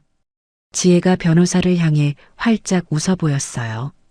이제 잔금 처리 시작해 주실래요? 변호사가 잠시 헛기침을 하더니 서류를 넘겼어요. 네, 그럼 법인 측에서 상가 건물 잔금, 계약금 제외하고 입금 확인 부탁드립니다. 신혼부부 쪽도 아파트 잔금 입금해 주세요. 모든 게 일사천리로 진행됐어요. 성철이는 아무 말도 못했어요. 이혼 소장과 접근 금지 신청서, 그리고 자기가 어머니가 정신이 오락가락한다고 말하려던 계획을 지혜가 먼저 선수쳐서 협박으로 규정해버리니 자기가 여기서 소리 한 번 잘못 지르면 정말 경찰서에 가게 될 거라는 걸 그제야 깨달은 거죠. 입금 확인됐습니다. 법인 측 직원이 말했어요. 아파트 쪽도 입금이 확인됐다고 했죠. 그럼 여사님, 여기 마지막 서류에 도장 찍어주시면 등기 이전까지 오늘 바로 처리됩니다. 변호사가 제 앞에 마지막 남은 서류를 내밀었어요. 저는 떨리는 손으로 제 이름 김영자가 선명하게 새겨진 도장을 들었어요. 성철이가 저를 쳐다보고 있었어요. 그 눈에 분노도 원망도 아닌 정말 끝이구나 하는 텅 빈 공허함이 담겨 있었어요. 저는 그 눈을 외면했어요. 그리고 도장을 찍었어요. 쾅! 제 남은 인생 전부를 올가매던 그 무거운 족쇄가 그 도장 소리와 함께 산산조각 나는 기분이었어요. 수고하셨습니다. 이걸로 모든 거래가 완료되었습니다. 변호사가 일어서서 악수를 청했어요. 성철이가 털썩 의자에 주저앉았어요. 지혜가 제 손을 잡고 일으켰어요. 어머님 가시죠. 어디로 가니? 저희는 뒷문으로 나갈 거예요. 어머님 짐가방은 어제 미리 다 빼돌려서 차에 실어뒀어요. 서울에서 제일 큰 버스 터미널로 바로 가시면 돼요. 지혜가 제 귓가에 조용히 속삭였어요. 성철이는 여전히 멍하니 앉아 있었어요. 김성철 씨, 지혜가 마지막으로 성철이를 불렀어요. 당신 빚 5,500만 원. 그거 갚지 마세요. 어차피 당신 명의로 된 재산 이제 하나도 없으니까 그 빚쟁이들도 당신한테 더 뜯어낼 거 없어요. 당신이 감옥에 가든 길거리에 나앉든 이제 당신 인생은 당신이 알아서 살아요. 우린 다신 보지 맙시다. 지혜는 그 말을 얼음처럼 차갑게 남기고 저를 데리고 회의실 뒷문으로 빠져나왔어요. 빌딩 엘리베이터를 타고 1층으로 내려오는데 다리가 후들거려서 서 있을 수가 없었어요. 어머님, 다 끝났어요. 정말 다 끝났어요. 지혜가 저를 부축하며 울먹였어요. 저도 눈물이 났어요. 빌딩 밖으로 나오자 눈부신 햇살이 쏟아졌어요. 미리 대기하고 있던 지혜 친구의 차에 올라탔어요. 차가 천천히 출발하고 저는 방금 전까지 제 것이었던 이제는 완전히 남의 것이 된 그 높은 빌딩을, 아니, 그 지옥 같았던 회의실을 돌아봤어요. 성철이는 쫓아 나오지 않았어요. 차는 곧장 서울에서 제일 큰 버스 터미널로 향했어요. 가는 내내 저와 지혜는 아무 말도 하지 않았어요. 지혜는 그저 제 손을 꼭 잡아줬고 저는 창밖만 멍하니 바라봤죠. 서울의 풍경이 이렇게 낯설게 느껴진 건 처음이었어요. 제가 70평생을 산 곳인데 꼭 남의 동네를 구경하는 손님처럼 느껴졌죠. 차가 복잡한 터미널 입구에 멈춰 섰어요. 어머님, 지혜가 저를 불렀어요. 표는 이미 예매해뒀어요. 남쪽 끝에 있는 항구 도시로 가는 제일 빠른 버스표예요. 남쪽 끝? 네, 일단 그쪽 항구로 가셔야 해요. 거기서 어머님이 가시기로 한 그 섬으로 들어가는 배를 타실 수 있어요. 지혜가 뒷좌석에서 작은 가방 하나를 꺼내 제게 건넸어요. 어제 성철이 몰래 빼돌렸다는 제가 챙긴 유일한 짐이었죠. 여기 어머님 갈아입으실 옷 몇 벌이랑 세면도구, 그리고 이거요. 지혜가 제 손에 작은 봉투를 쥐어줬어요. 현금이에요.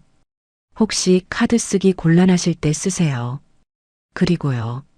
지혜가 아까 보여줬던 그 새 휴대전화를 꺼냈어요. 이건 어머님 새 휴대전화예요. 제 번호 하나만 저장되어 있어요. 섬에 도착하시면 이걸로 꼭 연락 주셔야 해요. 제가 뭐라고 말을 하려는데 지혜가 먼저 말을 이었어요. 그리고 이건 어머님 예전 휴대전화죠. 지혜가 제 원래 휴대전화를 들었어요. 이건 이제 버리시는 게 좋아요. 성철 씨가 혹시라도 이걸로 어머님 찾으려고 할 수도 있으니까요. 그래, 그러자꾸나. 어머님, 부디 몸 건강하셔야 해요. 지혜의 눈에 눈물이 고였어요. 가서 맛있는 거 꼭 사드시고 잠도 푹 주무시고 이제 어머님 하고 싶은 거 다 하고 사세요. 너는 어떡할 거니? 애들은, 손주들은 어떡하고? 제 목소리가 또 떨려 나왔어요. 저랑 애들은 걱정 마세요. 저 이혼 소송 꼭 이길 거고요. 성철 씨한테서 양육비도 다 받아낼 거예요.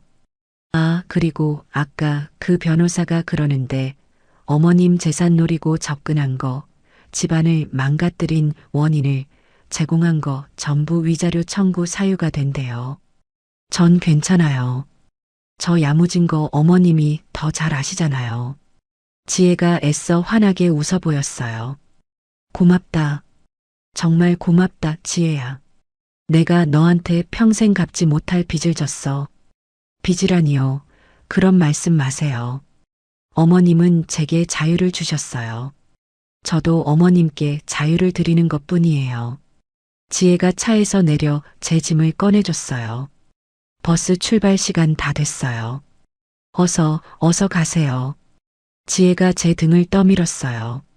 저는 차마 발이 떨어지지 않았어요. 어머님, 울지 마세요. 우린 꼭 다시 만날 거니까. 그때는 제가 우리 애들 데리고 어머님 계신 섬으로 꼭 놀러 갈게요.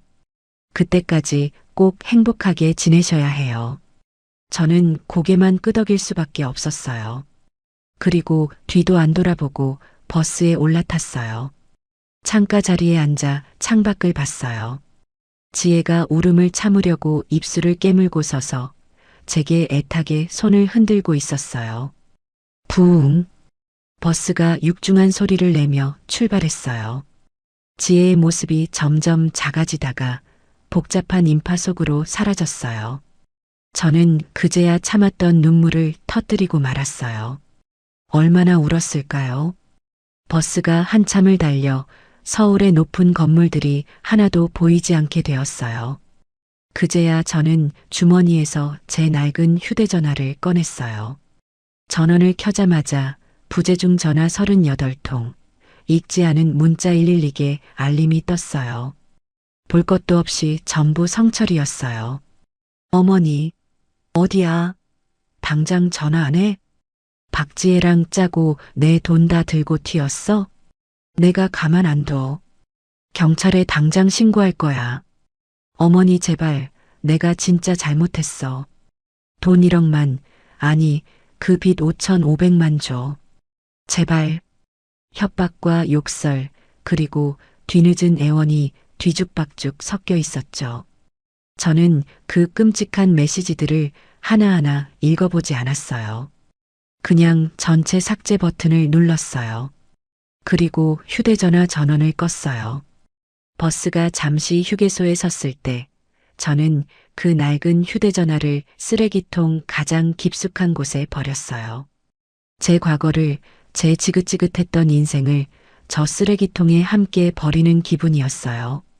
버스는 다시 몇 시간을 달렸어요. 창밖의 풍경이 빽빽한 아파트에서 푸른 논밭으로 바뀌었어요. 저녁 무렵이 되어서야 남쪽 끝이라는 그 항구 도시에 도착했어요. 서울과는 공기부터 달랐어요. 짠 내음이 섞인 비릿하지만 시원한 바닷바람이 불었죠. 지혜가 알려준 대로 터미널 앞에서 작은 택시를 탔어요. 어디로 모실까요? 제가 가기로 한 섬으로 가는 여객선 터미널로 가주세요. 택시는 20분 정도를 더 달려 아주 작은 항구에 저를 내려줬어요. 저기, 저 배 타시면 돼요. 근데 할머니, 지금 시간이 늦어서 이 배가 오늘 이 섬으로 들어가는 마지막 배예요. 놓치시면 오늘 못 들어가요. 택시 기사님이 친절하게 알려줬어요. 고맙습니다. 저는 서둘러 매표소에서 표를 끊고 가야 할 섬이라고 적힌 작은 여객선에 올라탔어요. 기익. 배가 육지를 떠나는 둔탁한 소리가 났어요. 저는 갑판으로 나갔어요. 바닷바람이 제 얼굴을 세게 때렸어요. 머리카락이 마구 헝클어졌죠.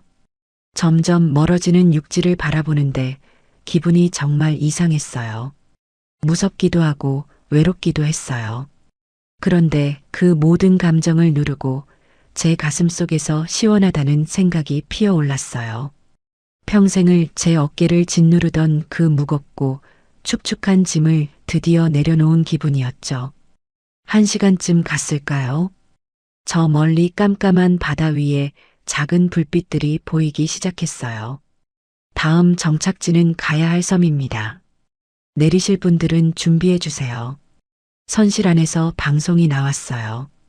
배가 천천히 속도를 줄이고 아주 작은 선착장에 닿았어요.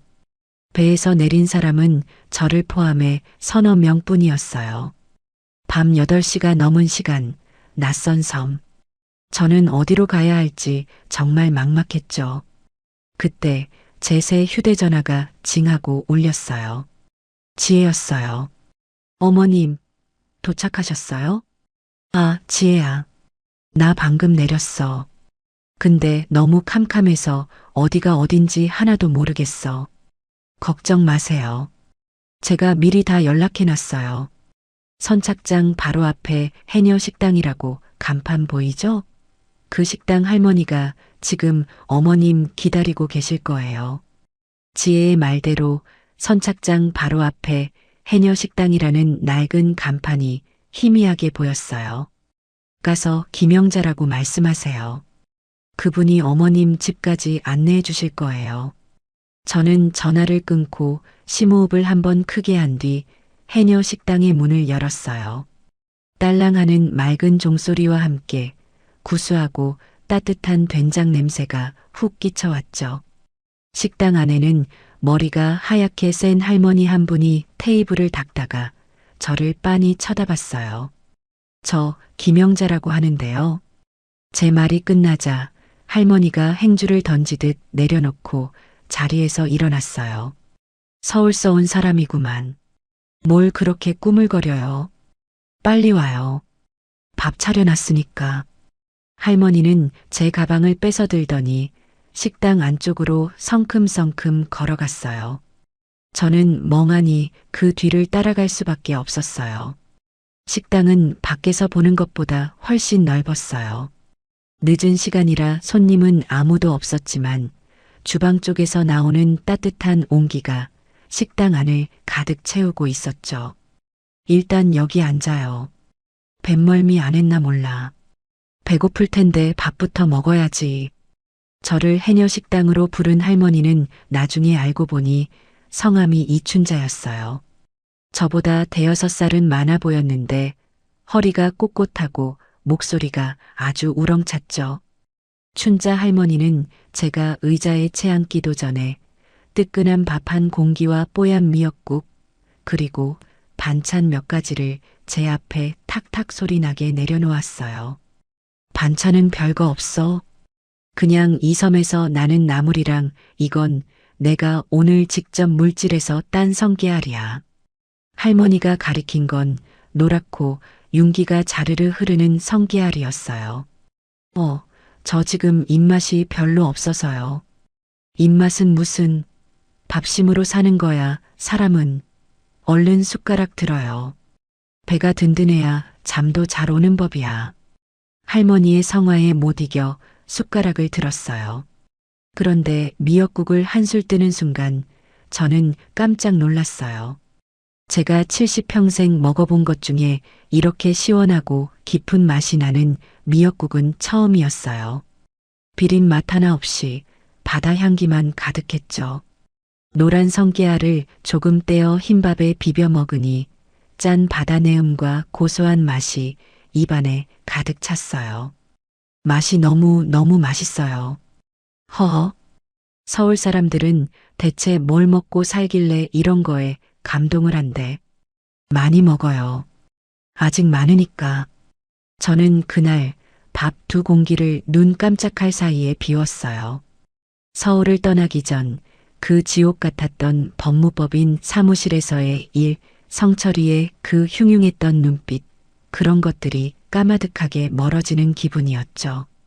따뜻한 밥이 들어가니 긴장이 풀리면서 온몸이 노곤해졌어요. 다 먹었으면 일어납시다. 늦었어. 집으로 가야지.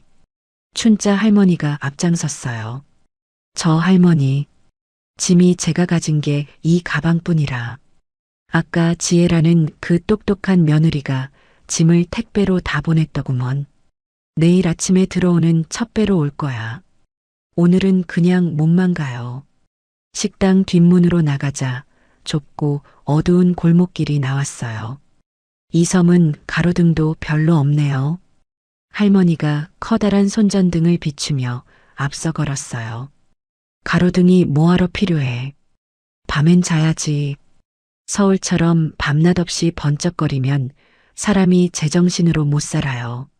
할머니는 툴툴거렸지만 제 걸음걸이가 느려지면 멈춰서 기다려줬어요.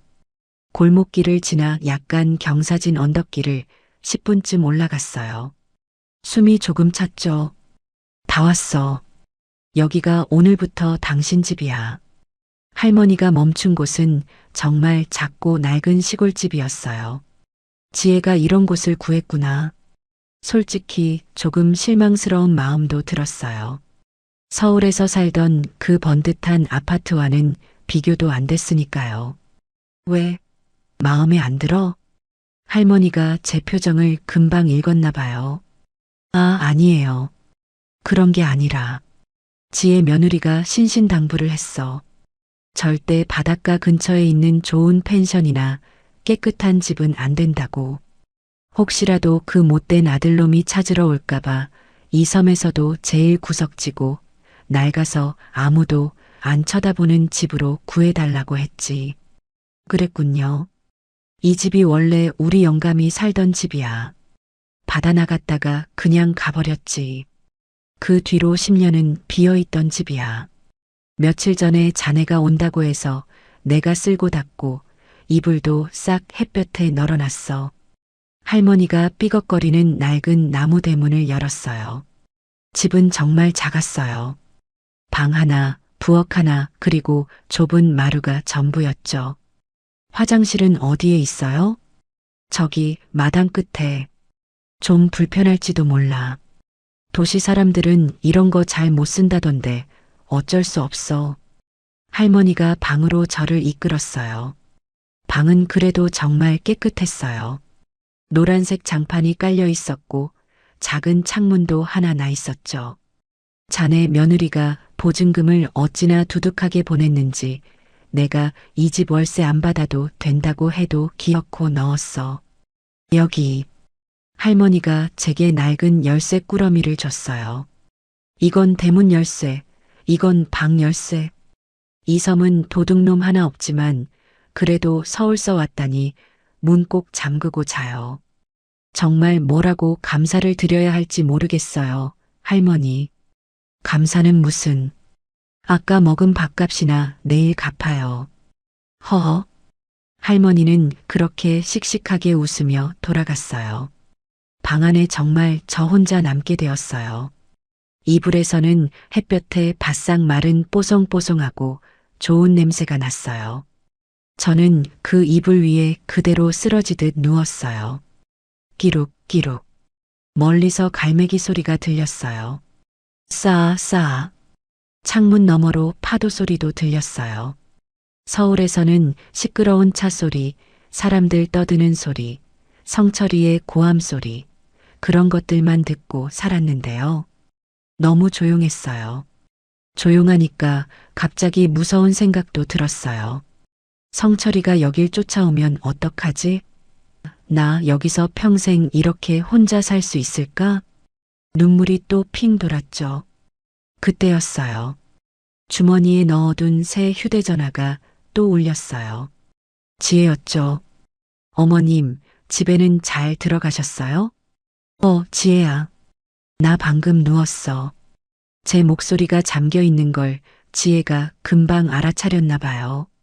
어머님, 혹시 무서우세요? 조금 낯설어서 그래. 괜찮아. 괜찮아요. 어머님, 내일 아침에 일어나서 창문 꼭 열어보세요. 제가 왜 이 집을 골랐는지 아시게 될 거예요. 창문이요? 네, 어머님, 오늘 정말 고생 많으셨어요.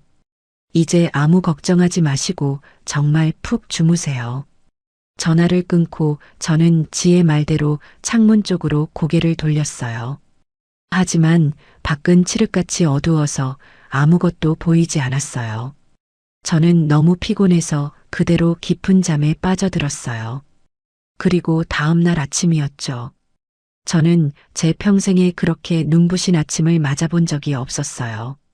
밤새 저를 무섭게 하던 그 갈매기 소리가 아침이 되니 아주 정겹게 들렸어요. 저는 잠에서 깨자마자 지혜가 말한 창문이 생각나서 벌떡 일어났어요. 삐걱거리는 작은 나무 창문을 활짝 열었죠. 그리고 저는 숨을 쉴 수가 없었어요. 제 방의 작은 창문 너머로 온통 푸른 바다가 끝없이 펼쳐져 있었어요. 어젯밤에는 캄캄해서 몰랐는데 이 낡은 집이 섬에서도 가장 높은 언덕 위에 있었던 거예요. 붉은 해가 수평선 위로 막 떠오르고 있었죠. 바다는 아침 햇살을 받아 수천 개의 다이아몬드처럼 반짝이고 있었어요. 저는 그 풍경을 넋을 잃고 바라봤어요. 한번 왔다 가는 인생. 지혜의 목소리가 시원한 파도 소리와 함께 들려오는 것 같았어요. 저는 그 작은 창문 틀을 붙잡고 한참을 서 있었어요. 이제 정말 제 두 번째 인생이 시작된 거예요. 그것도 제가 평생 본 것 중에 가장 아름다운 아침 풍경과 함께요. 그 눈부신 아침 햇살을 저는 그 낡은 창문 틀을 붙잡고 한참이나 바라봤어요. 제 70평생에 아침 해가 저렇게 붉고 거대하게 떠오르는 것을 본 기억이 없어요. 서울에서는 늘 높은 건물 그림자에 가려진 회색빛 아침만을 맞이했거든요. 싸싸. 파도 소리가 제 귀를 간지럽혔어요. 어젯밤에는 그토록 무섭게 들리던 소리였는데 아침 햇살과 함께 들으니 꼭 자장가처럼 포근하게 느껴졌어요. 그래, 여기가 이제 내 집이구나. 저는 차가운 물에 대충 세수를 하고 밖으로 나왔어요. 어젯밤 춘자 할머니가 말한 마당 끝에 있다는 화장실로 가는데 정말 낯설었어요. 서울 아파트의 따뜻한 변기와는 비교도 안 되는 옛날 방식이었죠. 하지만 그것마저도 신기하게 느껴졌어요. 이런 데서 사람이 정말 사는구나. 세수를 하고 방으로 돌아오니 배가 고파왔어요. 어제 춘자 할머니네 식당에서 밥 2그릇을 비운 게 생각났죠. 저는 옷을 챙겨 입고 언덕을 내려갔어요. 아침의 섬 풍경은 어젯밤과는 또 달랐어요. 푸른 바다 위로 고기잡이 배들이 하얀 물거품을 일으키며 지나가고 있었고, 갯벌에서는 벌써 무언가를 캐는 동네 아낙네들의 모습이 보였어요. 다들 어찌나 부지런한지요. 해녀 식당의 문을 여니 춘자 할머니가 벌써 커다란 고무대야에 해초 같은 걸 잔뜩 담아두고 다듬고 있었어요. 일어났어요? 잠자리는 편했고, 할머니는 저를 쳐다보지도 않고 물었어요. 네, 할머니. 덕분에 아주 푹 잤어요. 푹 자긴 얼굴 보니까 밤새 울었구먼. 서울에서 온 사람들은 다 티가 나요. 앉아요. 아침 차려줄게. 할머니는 부엌으로 들어가더니 금방 밥상을 차려왔어요. 이번에는 뜨끈한 콩나물국에 어제 잡은 생선을 노릇하게 구운 거였죠. 어쩜 이렇게 매일 맛있어요? 바다가 주니까. 바다는 거짓말을 안 해요. 내가 노력한 만큼 딱 돌려주거든. 사람 속이랑은 다르지. 할머니가 툭 던지는 말에 뼈가 있었어요. 저는 밥을 먹으며 어제 춘자 할머니가 밥값을 내일 갚으라고 했던 말이 생각났어요. 할머니, 저 밥값 드려야 하는데. 밥값은 무슨. 나중에 일하고 갚아요. 네, 일이요? 아침 먹었으면 저기 배 들어오는 거 구경이나 가요. 당신 짐 온다고 했잖아. 할머니 말대로 식당 밖을 보니 저 멀리서 아침 첫 배가 선착장으로 들어오고 있었어요. 저와 춘자 할머니는 선착장으로 나갔죠. 배에서 사람들이 내리고 뒤이어 이런저런 짐들이 내려왔어요. 김영자님 짐이요. 젊은 선원 하나가 저를 불렀어요. 세상에, 짐이 커다란 상자로 5개는 됐어요. 지혜가 도대체 뭘 보낸 걸까요? 아이고, 저걸 저 언덕 위까지 어떻게 해. 걱정 말아요. 춘자 할머니가 손가락을 까딱하자 손수레를 끌고 온 동네 청년 하나가 짐을 척척 실었어요. 이따 집으로 갖다 줄 거요. 춘자 할매한테 줄 거 있다면서? 청년이 춘자 할머니에게 뭔가를 건넸어요. 어이구, 고맙네. 자, 이거 받고. 춘자 할머니가 청년 주머니에 1,000원짜리 몇 장을 찔러줬어요. 저는 그 모든 광경이 낯설었어요. 서울에서는 모든 게 주문이고 계산이었는데 여기는 그냥 다들 가족처럼 보였죠. 다시 식당으로 돌아오니 할머니가 저를 주방 구석으로 불렀어요. 자, 당신은 오늘부터 여기서 양파할까? 할머니가 제 앞에 커다란 양파 자루를 툭 던졌어요. 네. 아, 네. 저는 얼른 자리를 잡고 앉았어요. 이게 제가 밥값 대신할 일이었군요. 눈물이 찔끔 나도록 매운 양파를 까면서도 기분이 나쁘지 않았어요. 그래, 나도 이제 내 밥벌이는 내가 해야지. 성철이 가게에서 눈치 보며 하던 설거지와는 차원이 달랐어요. 이건 제가 먹은 밥에 대한 대가였으니까요.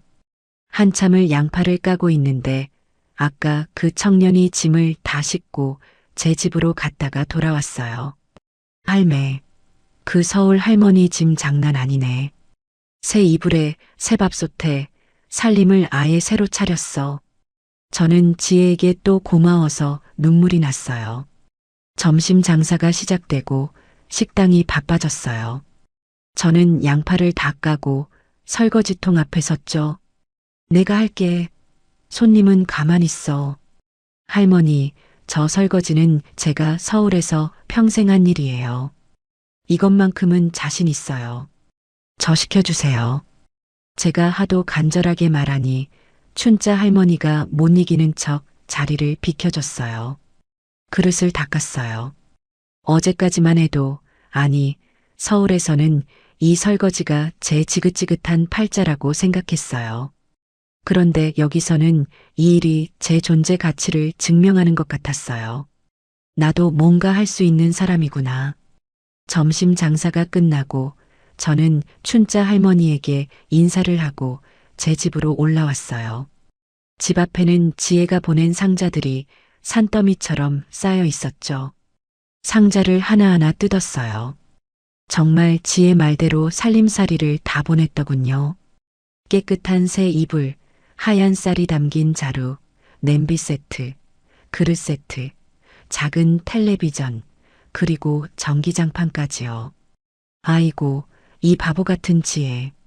돈도 없을 텐데 이걸 다. 그러다 마지막 상자를 열었어요.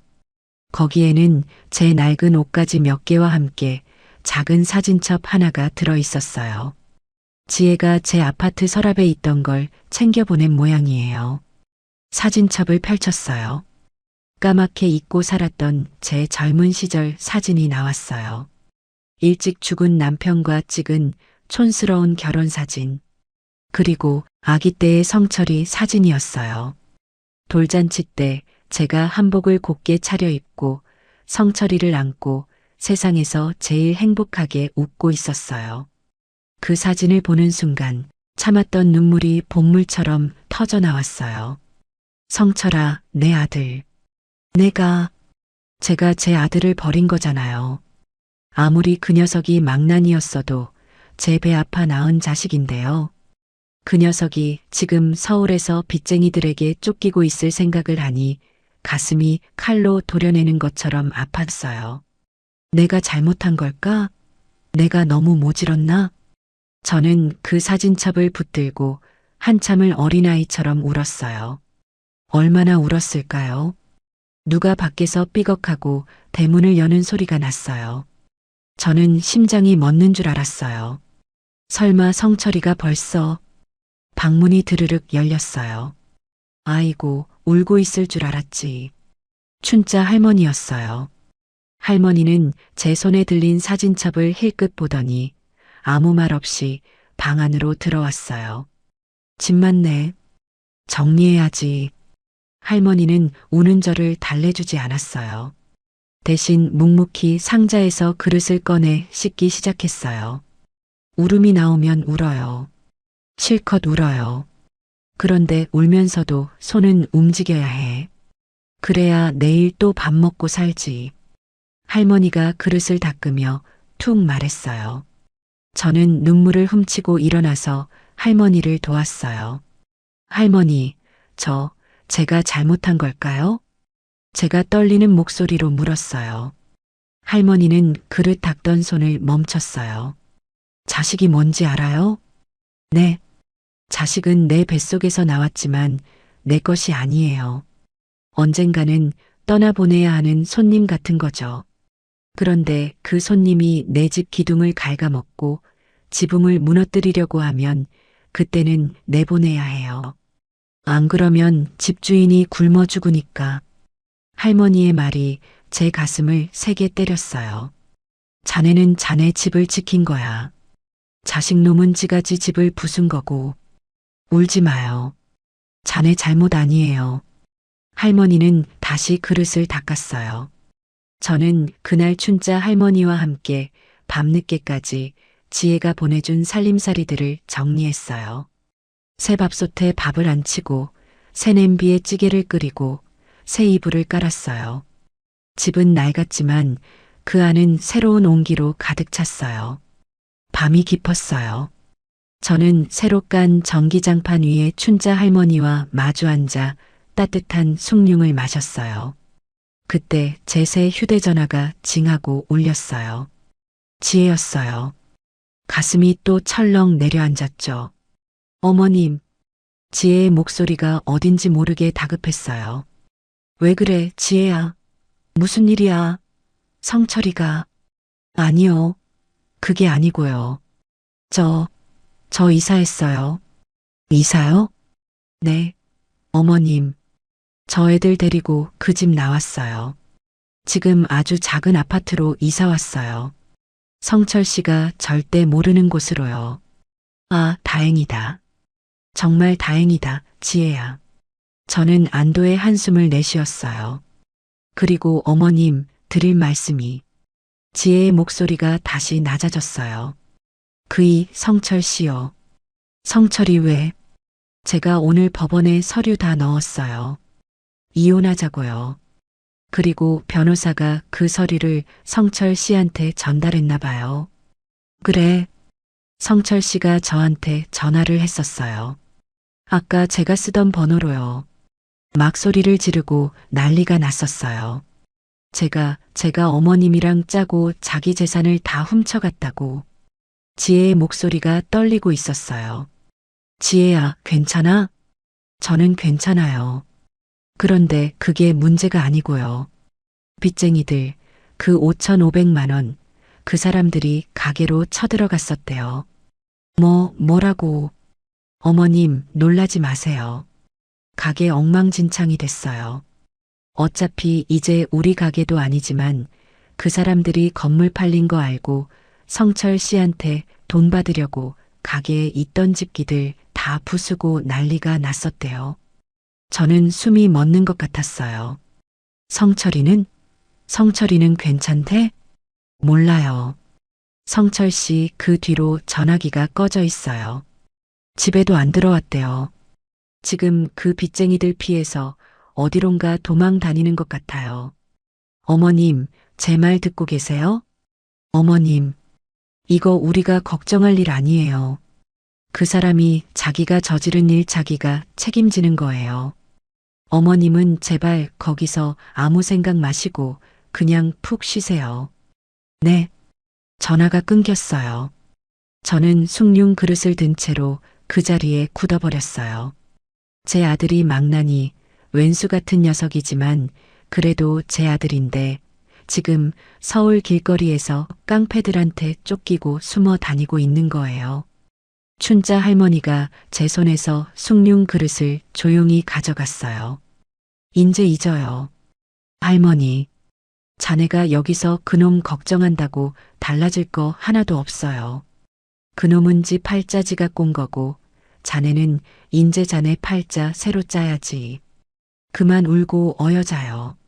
내일 또 해 떠요. 할머니는 불을 끄고 방을 나갔어요. 저는 그 따뜻한 전기장판 위에 누워 깜깜한 천장만 바라봤어요. 지혜는 안전해졌어요. 나는 안전해졌어요. 그런데 왜 제 가슴은 이렇게 춥고 시린 걸까요? 다음 날도 해는 어김없이 떴어요. 밤새 한숨도 못 잤어요. 아들 녀석이 빚쟁이들을 피해 어두운 골목 어딘가에서 웅크리고 있을 생각을 하니 잠이 올 리가 없었죠. 하지만 춘자 할머니 말대로 아침은 왔고 저는 배가 고팠어요. 퉁퉁 부은 눈으로 언덕을 내려가니 춘자 할머니는 어제와 똑같이 해초를 다듬고 있었어요. 잤어? 아니요. 그럴 줄 알았지. 밥 먹어요. 할머니는 더 묻지 않았어요. 그냥 밥을 줬어요. 따뜻한 밥과 국을 먹으니 그래도 살 것 같았어요. 그래, 산 사람은 살아야지. 저는 그날부터 아예 해녀 식당으로 출근을 했어요. 할머니, 저 밥값 해야죠. 설거지도 하고 청소도 할게요. 저 그냥 뭐라도 하게 해주세요. 가만히 있으니까 미칠 것 같아요. 그러든가. 할머니는 저를 말리지 않았어요. 저는 그날부터 해녀 식당의 설거지 담당이 되었어요. 손님들이 먹고 난 그릇을 닦고 바닥을 쓸고 테이블을 닦았어요. 신기하게도 몸을 바쁘게 움직이니까 아들 녀석에 대한 그 지옥 같던 걱정이 조금씩 옅어지는 것 같았어요. 점심 장사가 끝나고 손님이 없는 시간에 식당 앞 평상에 앉아 바다를 멍하니 바라봤어요.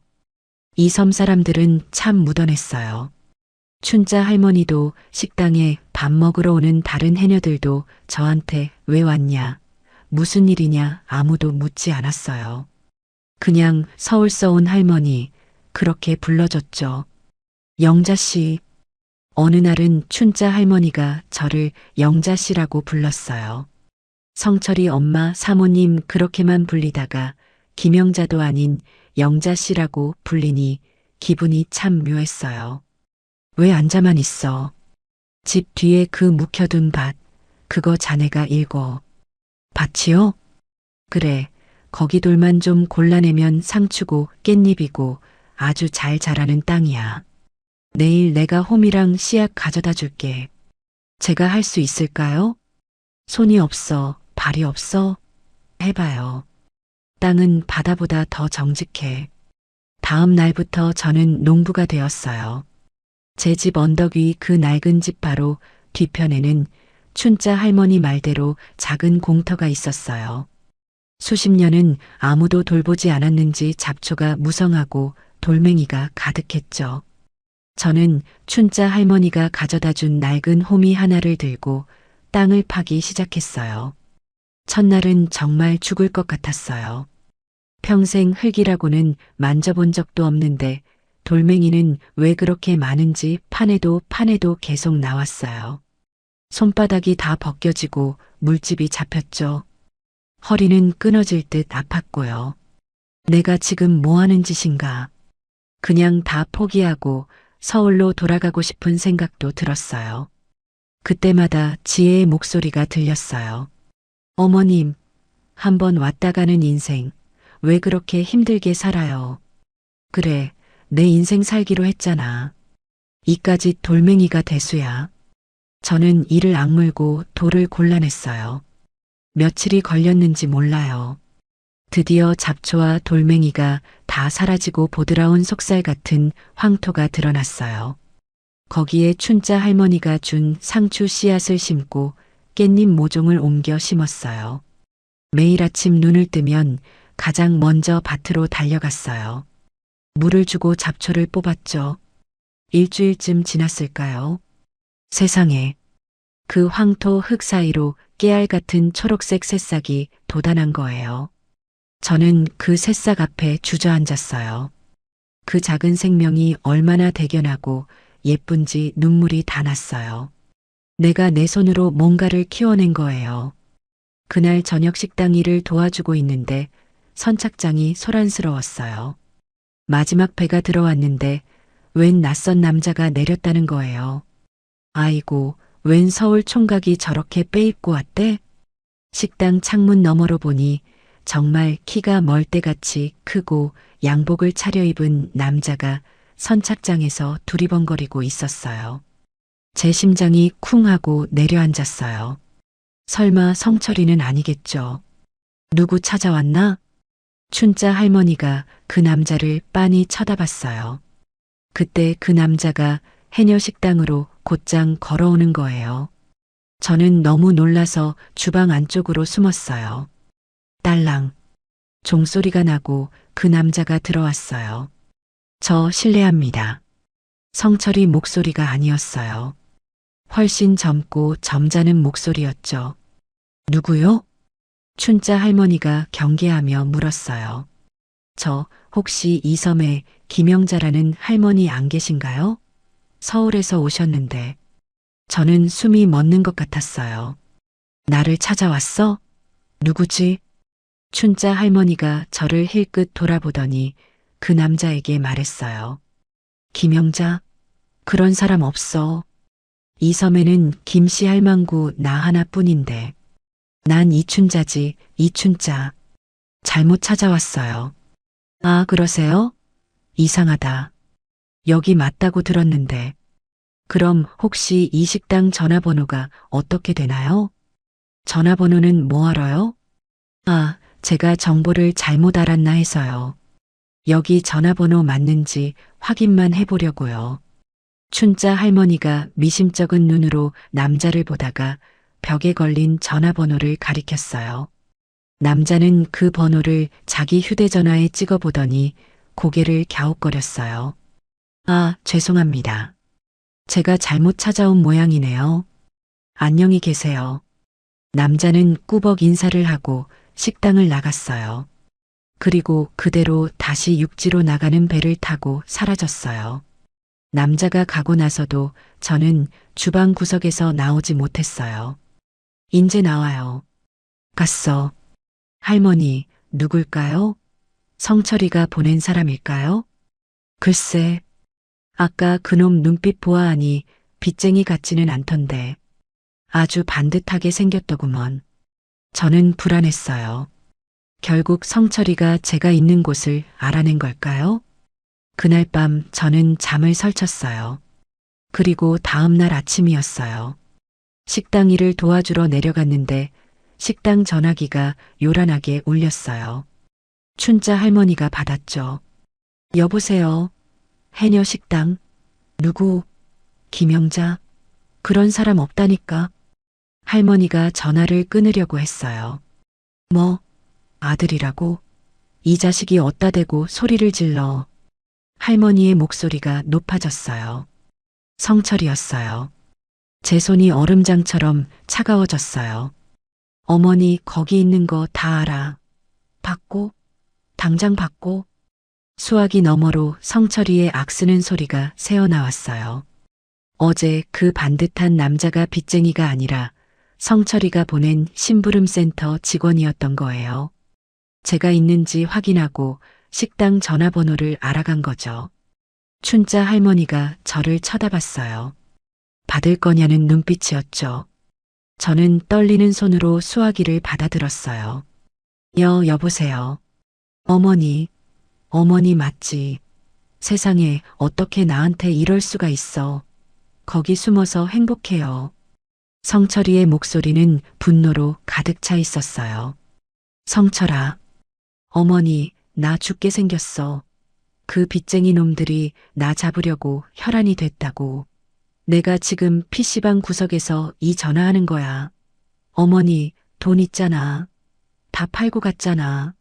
제발 나 5천, 아니 1억만 보내줘. 그럼 나 정말 새 사람 될게. 응? 어머니.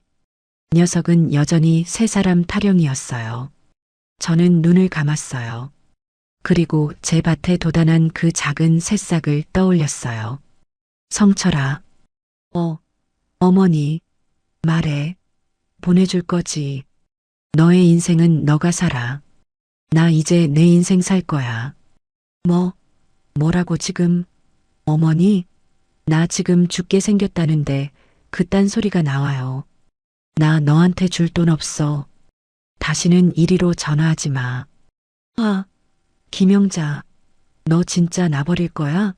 내가 누구 아들인데. 너 내가 거기 찾아갈 거야. 그 섬 당장 찾아가서 다 뒤집어 엎을 거라고. 그때였어요.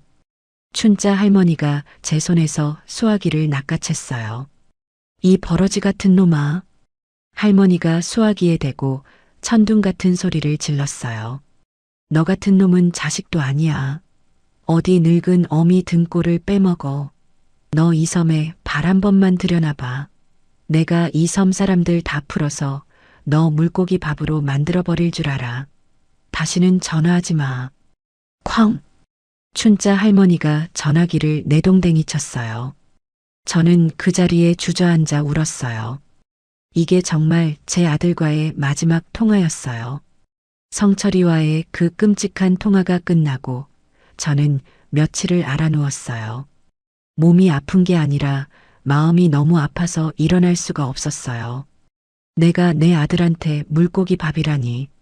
춘자 할머니가 저를 대신해서 소리쳐 준 건 고마웠지만 그래도 가슴이 찢어지는 건 어쩔 수 없었죠. 춘자 할머니는 그런 저를 타박하지 않았어요. 아플 때는 아파야지. 몸살 한번 크게 앓고 나면 그땐 괜찮아져. 이거 먹어요. 할머니는 매일 뜨끈한 전복죽을 쑤어서 제 방으로 가져다 줬어요. 저는 그 죽을 꾸역꾸역 넘기며 생각했어요. 그래, 이제 정말 끝이야. 나는 여기서 죽이 되든 밥이 되든 살아야 해. 나를 위해서, 그리고 나를 살려준 지혜를 위해서. 사흘쯤 앓고 나니 신기하게 몸이 가벼워졌어요. 마음속에 가득 차 있던 그 무거운 돌덩이 하나가 사라진 기분이었죠. 저는 다시 일어났어요. 제 밭으로 가봤죠. 세상에 며칠 물을 못 줬는데도 그 작은 새싹들이 죽지 않고 파릇파릇 자라나 있었어요. 상추는 제법 상추 모양이 됐고 깻잎은 향긋한 냄새까지 풍겼죠. 기특한 것들. 저는 그 생명력에 감동했어요. 나도 저 새싹들처럼 다시 일어나야 했어요. 저는 다시 식당으로 내려갔어요. 할머니, 저 다 나았어요. 얼굴 좋아졌네. 그럼 이래야지. 저는 그날 더 열심히 그릇을 닦았어요. 그렇게 또 몇 주가 흘렀어요. 섬 생활은 잔잔했어요. 성철이에게서는 더 이상 연락이 오지 않았어요. 식당 전화기도 조용했죠. 제 밭은 어느새 상추와 깻잎, 그리고 고추, 파 같은 것들로 풍성해졌어요. 어느 날은 제가 직접 키운 상추를 한 소쿠리 따서 식당에 가져갔어요. 할머니, 이거 손님들 쌈 싸드시라고 내놓으세요. 어이구, 자네 농사 잘 지었네. 아주 연하고 맛있게 생겼다. 그날 제 상추를 맛본 손님들이 난리가 났어요. 할매, 이 상추 어디 거야? 왜 이렇게 달아? 저기 영자 씨 밭에서 딴 거야. 아이고, 서울 할머니 손맛이 장난 아니네.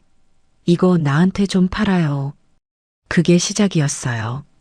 저는 제가 키운 채소로 반찬을 만들기 시작했어요.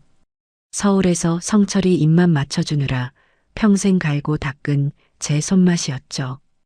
깻잎 장아찌를 담그고 오이 김치를 만들고 감자조림을 했어요. 춘자 할머니는 식당 앞 평상 한 켠을 저에게 내줬어요. 영잔의 반찬. 그렇게 제 이름을 건 첫 번째 가게가 생긴 거예요. 섬 사람들이 배 타고 나가서 일을 하고 돌아오는 길에 제 반찬을 하나씩 사갔어요. 영자 씨 반찬 없으면 이제 밥 못 먹어. 우리 영감 입맛 돌아왔잖아. 제 손으로 직접 키운 작물로 반찬을 만들고 그걸로 제 밥값을 버는 거예요. 제 통장에는 서울에서 가져온 그 큰 돈이 그대로 있었지만 저는 그 돈에 손대지 않았어요. 제가 직접 번 이 꼬깃꼬깃한 1,000원짜리, 10,000원짜리 몇 장이 그 수십억보다 훨씬 더 소중하게 느껴졌어요. 어느덧 섬에는 여름이 찾아왔어요. 그날도 저는 반찬을 다 팔고 춘자 할머니와 평상에 앉아 시원한 바닷바람을 쐬고 있었어요. 그때 제 새 휴대전화가 울렸어요. 지혜였죠. 어머님. 지혜의 목소리가 그 어느 때보다 밝았어요. 지혜야, 무슨 좋은 일 있어? 어머님, 저 다 끝났어요. 이혼 서류 처리 다 됐어요. 저 이제 자유예요. 아이고, 아이고, 지혜야. 정말 고생했다. 정말 장하다, 내 며느리. 저는 제 일처럼 기뻐서 눈물이 났어요. 그런데 지혜야, 혹시 성철이 소식은? 성철이 그 이름 석자를 꺼내는데 아직도 심장이 내려앉았어요. 지혜의 목소리가 잠시 가라앉았어요. 어머님, 마음 단단히 먹고 들으세요. 그 사람 경찰서에 잡혀 들어갔어요. 그 빚쟁이들 문제가 아니고요. 어머님 떠나시고 나서 그 사람이 어머님 옛날 건물 이름 대면서 다른 사람한테 투자를 하라고 돈을 또 빌렸나 봐요. 새로운 사기 행각을 벌인 거죠. 그 사람이 고소를 했어요. 결국 잡혔어요. 옛날 빚쟁이들도 다 달려들어서 아마 한동안 절대 못 나올 거예요. 그랬구나. 어머님 괜찮으세요? 괜찮아. 괜찮단다, 지혜야. 이제 정말 다 끝난 거구나. 그 녀석도 거기서 자기 죗값 치르고 나면 언젠가는 새 사람이 되겠지. 저는 전화를 끊고 바다를 바라봤어요. 마음이 시원하면서도 한편으로는 아팠어요. 제 손으로 끊어낸 제 아들의 소식이었으니까요. 다지 복대로 사는 거야. 인제 정말 잊어. 춘자 할머니가 제 어깨를 툭툭 쳐줬어요. 그리고 또 몇 달이 흘렀어요. 가을이 되었죠. 제 밭에는 이제 배추와 무가 자라고 있었어요. 그날은 섬에 큰 잔치가 있는 날처럼 아침부터 활기가 넘쳤어요. 아니, 저한테 잔칫날이었죠.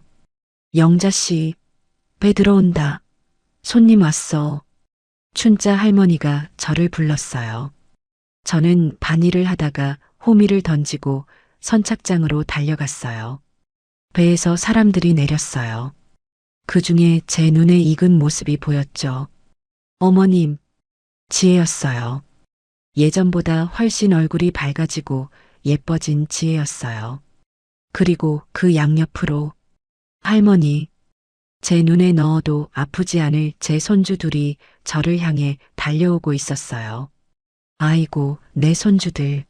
아이고, 보고 싶었어. 저는 두 아이를 부둥켜 안고 그 자리에 주저앉아 울었어요. 어머님, 그동안 잘 지내셨어요? 얼굴이 너무 좋아지셨어요. 지혜가 제 손을 잡으며 환하게 웃었어요. 너야말로 너무 예뻐졌다. 아이고, 어떻게 왔어? 이 먼 데를. 할머니, 여기가 할머니 집이에요? 우와, 바다다. 손주 녀석들은 벌써 신이 나서 뛰어다녔어요. 그날 저녁 저는 제 인생에서 가장 행복한 저녁상을 차렸어요. 제 언덕 위 작은 집 마루예요. 춘자 할머니도 함께 했죠. 제가 직접 키운 채소로 만든 반찬들, 춘자 할머니가 잡아온 생선으로 끓인 매운탕. 할머니, 이 반찬 너무 맛있어요. 이거 할머니가 만들었어요? 손주가 제 감자조림을 먹으며 물었어요. 그래, 할머니가 만들었지. 많이 먹어. 어머님, 손맛은 정말 최고예요. 여기서 반찬 가게 하신다면서요? 지혜가 웃으며 말했어요.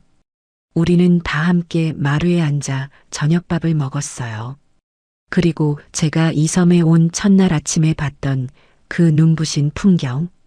이번에는 해가 지는 모습이었죠. 바다가 온통 붉은 노을로 물들고 있었어요. 제 서울에서의 인생은 저렇게 지고 있었어요. 하지만 제 옆에는 춘자 할머니가 있고 제 며느리 지혜가 있고 제 사랑하는 손주들이 있어요. 제 지난 인생은 끝났지만 제 새로운 인생은 바로 지금 여기 이 노을 앞에서 다시 시작되고 있어요. 저는 정말 행복합니다. 제 이야기 끝까지 들어주시느라 고생 많으셨어요. 아이고, 제 팔자가 참 기구했죠? 돌이켜보면 그 망나니 제 아들 성철이 녀석 때문에 가슴을 친 세월이 얼마인지 모르겠어요. 제가 그 녀석 빚 갚아주려고 가게 차려주고 건물까지 팔 뻔하고 빚쟁이들 앞에서 무릎까지 꿇었던 거 기억나시죠? 그때마다 내가 전생에 무슨 죄를 지었길래 이 생각뿐이었어요. 여러분이 보시기엔 어땠어요? 세상에 정말 저런 자식이 또 있을까 싶죠. 어쩌면 지금 이 순간에도 저보다 더한 속을 끓이면서 자식 때문에 눈물 흘리고 계신 분이 있을지도 모르겠네요. 혹시 여러분 주변에도 저런 녀석이 있다면 도대체 어떻게 해야 그 버릇을 고칠 수 있을까요? 춘자 할머니처럼 물고기 밥으로 만든다고 으름장을 놔야 말을 들을까요? 그래도 제가 이 지옥에서 빠져나올 수 있었던 건 다 우리 며느리 지혜 덕분이에요. 그 아이가 아니었으면 저는 정말 상상만 해도 끔찍해요.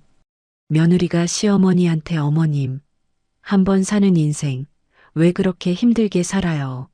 당장 도망가세요. 이렇게 말해주는 게 그게 보통 마음으로 되는 게 아니잖아요. 자기 남편, 그러니까 제 아들이죠. 그 녀석 뺨을 짝 소리나게 때릴 땐 제 속이 다 시원했어요. 저는 우리 지혜 같은 며느리를, 아니, 딸을 얻은 게 제 인생 마지막에 받은 가장 큰 복이라고 생각해요. 여러분은 제 며느리 어떻게 보셨어요? 정말 하늘에서 내려준 천사, 아니, 장군감 아닌가요? 저런 며느리, 아니, 저런 딸, 다들 갖고 싶으시죠? 서울을 떠나던 날, 법무법인 사무실에서 그놈 얼굴을 마지막으로 보던 날, 솔직히 다리가 후들거려서 서 있지도 못했어요. 70평생을 산 내 집, 내 재산을 다 정리하고 낯선 섬으로 떠난다는 게 보통 용기가 필요한 게 아니었죠. 아마 지혜가 그렇게 철두철미하게 계획을 세우고 제 등을 떠밀어 주지 않았다면 저는 아마 지금도 그 망나니 녀석 식당에서 공짜로 설거지나 해주고 있었을 거예요. 만약 여러분이 제 입장이라면 어떠셨을 것 같아요? 저처럼 그렇게 매정하게 아들 녀석을 버리고 떠날 수 있으셨을까요? 가끔 내가 너무 모질었나 하는 생각도 아주 눈곱만큼 들 때도 있었지만 아니에요. 그쵸? 제가 정말 잘한 거 맞죠? 여러분이 잘했다고 한마디만 해주시면 제가 큰 힘이 날 것 같아요. 지금 저는 여기 남쪽 섬에서 제 이름 김영자로 살아요.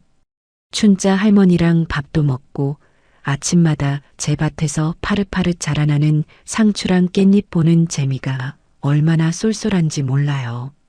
제가 만든 영잔의 반찬, 이거 이 섬에서 아주 인기가 대단해요.